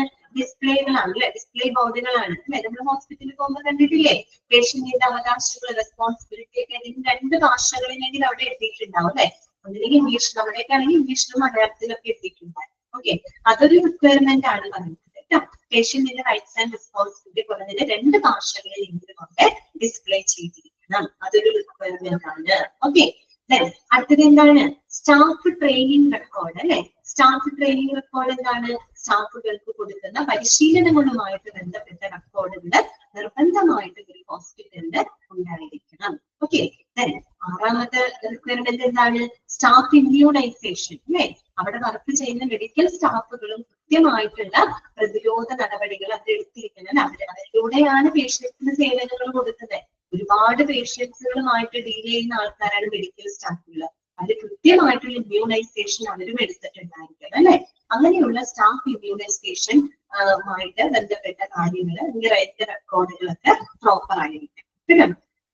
പിന്നെ പറയുന്നത് statutory requirements, that means legal requirements ആണ് അല്ലെ. അതായത് നമുക്കറിയാം, ഒരു ഹോസ്പിറ്റലിനെ സംബന്ധിച്ച് അതിന്റെ ലൈസൻസുമായിട്ട് ബന്ധപ്പെട്ട് ധാരാളം എന്താ പറയാ റൂൾസ് ആൻഡ് റെഗുലേഷൻസ് ഉണ്ട് അല്ലെ. സെൻട്രൽ റൂൾസുകളുണ്ട്, സ്റ്റേറ്റ് റെഗുലേഷൻസ് ഉണ്ട്, റീജിയണൽ റെഗുലേഷൻസുകളൊക്കെ പാലിച്ചിരിക്കണം അല്ലെ. അതെല്ലാം സാറ്റിസ്ഫൈ ചെയ്തിരിക്കണം. അതുകൂടാതെ നമ്മൾ എന്താണ്, ഹോസ്പിറ്റലിലാണെങ്കിൽ നമുക്ക് ബയോമെഡിക്കൽ വേസ്റ്റുകൾ ഉണ്ട്, അതിന്റെ ഡിസ്പോസലുമായിട്ട് ബന്ധപ്പെട്ട കൃത്യമായിട്ടുള്ള റൂൾസ് ആൻഡ് റെഗുലേഷൻസ് ഉണ്ട്. അതുപോലെ എന്താണ്, നമ്മുടെ റേഡിയേഷൻ അല്ലെ, റേഡിയോളജി വിഭാഗം വർക്ക് ചെയ്യുന്നുണ്ട്. അപ്പൊ റേഡിയേഷൻസ് ഉപയോഗിക്കുന്നതുമായിട്ട് ബന്ധപ്പെട്ട റെഗുലേഷൻസുകളുണ്ട്. അപ്പൊ അങ്ങനെയുള്ള അതാണ് സ്റ്റാറ്റ്യൂട്ടറി, ദാറ്റ് മീൻസ് ലീഗൽ റിക്വയർമെന്റ്സുകൾ ഒക്കെ കൃത്യമായിട്ട് അവിടെ പാലിക്കപ്പെട്ടിരിക്കണം അല്ലെങ്കിൽ പാലിച്ചിരിക്കണം. അതല്ലാതെ ഒന്നും നമുക്ക് ഈ അക്രഡിറ്റേഷന് ക്വാളിഫൈഡ് ആവില്ല. മനസ്സിലായല്ലോ? സ്റ്റാറ്റ്യൂട്ടറി റിക്വയർമെന്റ്സ് എന്ന് പറഞ്ഞാൽ ലീഗൽ റിക്വയർമെന്റ്സ് ആണ് കേട്ടോ. ലീഗൽ റൂൾസ് ആൻഡ് റെഗുലേഷൻസ് അവിടെ പാലിച്ചിരിക്കണം. ഓക്കെ, വരുന്നത് hospital wide internal audit to be managed once in 6 months കേട്ടോ. അണ്ടർലൈൻ ചെയ്ത് വെക്കാം. ഹോസ്പിറ്റലിന്റെ ഒരു ഇന്റേണൽ ഓഡിറ്റ് എന്താണ്?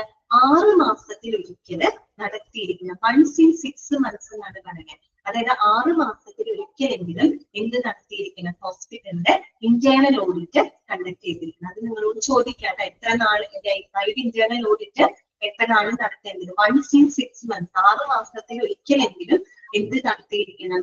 ഹോസ്പിറ്റലിന്റെ ഇന്റേണൽ ഓഡിറ്റ് നടത്തിയിരിക്കണം. ഓക്കെ, ക്ലിയർ ആയോ?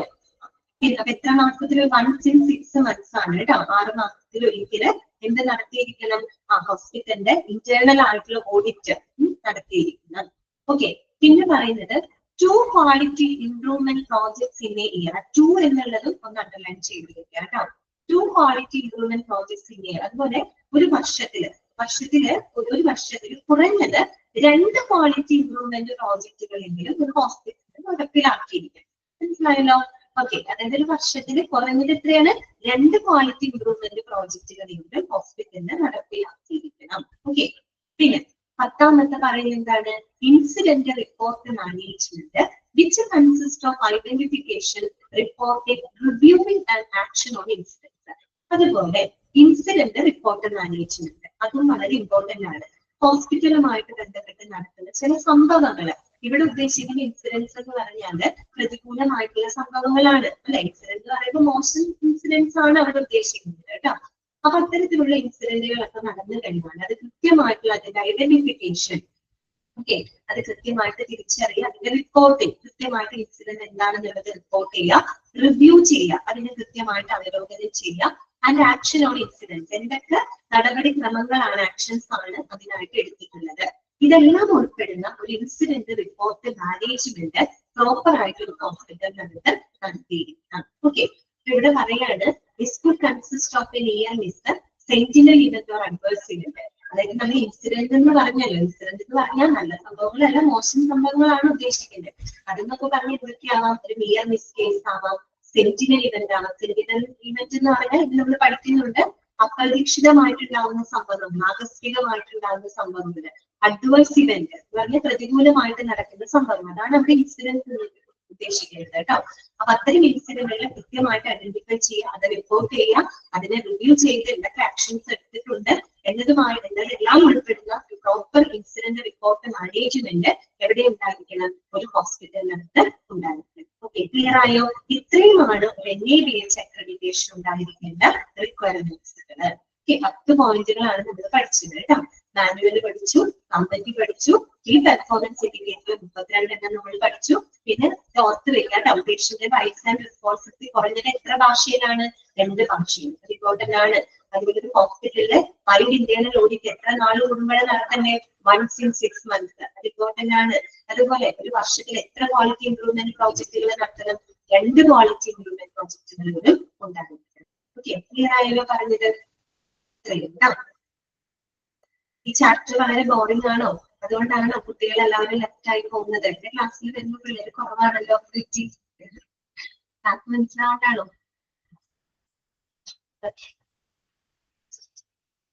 അപ്പൊ ഞാൻ അൺമ്യൂട്ട് ചെയ്തിട്ടുണ്ട്. ഇന്നത്തെ ക്ലാസ്സിൽ നിങ്ങൾക്ക് എന്തെങ്കിലും ഡൗട്ടുകൾ ഉണ്ടെങ്കിൽ ചോദിക്കാം കേട്ടോ. നമുക്ക് കുറച്ച് സ്പീഡിൽ പോകേണ്ടി വരും കേട്ടോ. കാര്യം അത്യാവശ്യം വലിയ വലിയ ചാപ്റ്റേഴ്സുകളൊക്കെയാണ് എനിക്ക് എടുക്കാനുള്ളത്. അപ്പൊ ഇപ്പോഴും നമ്മൾ 3rd മൊഡ്യൂളിലായിട്ടുള്ളൂ. 4th മൊഡ്യൂളിലൊക്കെ എനിക്ക് വലിയ വലിയ ചാപ്റ്ററുകൾ കിടക്കുന്നുണ്ട്. എങ്ങനെയാണ് എടുക്കാനൊക്കെ ബുദ്ധിമുട്ട് വരും. സോ നിങ്ങളും കൂടെ ഒന്ന് സഹകരിക്കണം കേട്ടോ. ഏതാണ് 4th പോയിന്റ് ഇതൊക്കെ മനസ്സിലാവാത്തത്? കീ പെർഫോമൻസ് ഇൻഡിക്കേറ്ററിലാണോ മനസ്സിലാവാത്തത്? 4ാമത്തെ പോയിന്റ് ആണോ? ഇതാണോ ഉദ്ദേശിച്ചത്? ഇതില് 4ാമത്തെ അല്ലെ? ഈ 4ാമത്തെ അല്ലെ? സൈനേജ് ആണോ പറഞ്ഞത്? സൈനേജ് ആണോ ഉദ്ദേശിച്ചത്? Signage that includes patient rights and responsibility കേട്ടോ.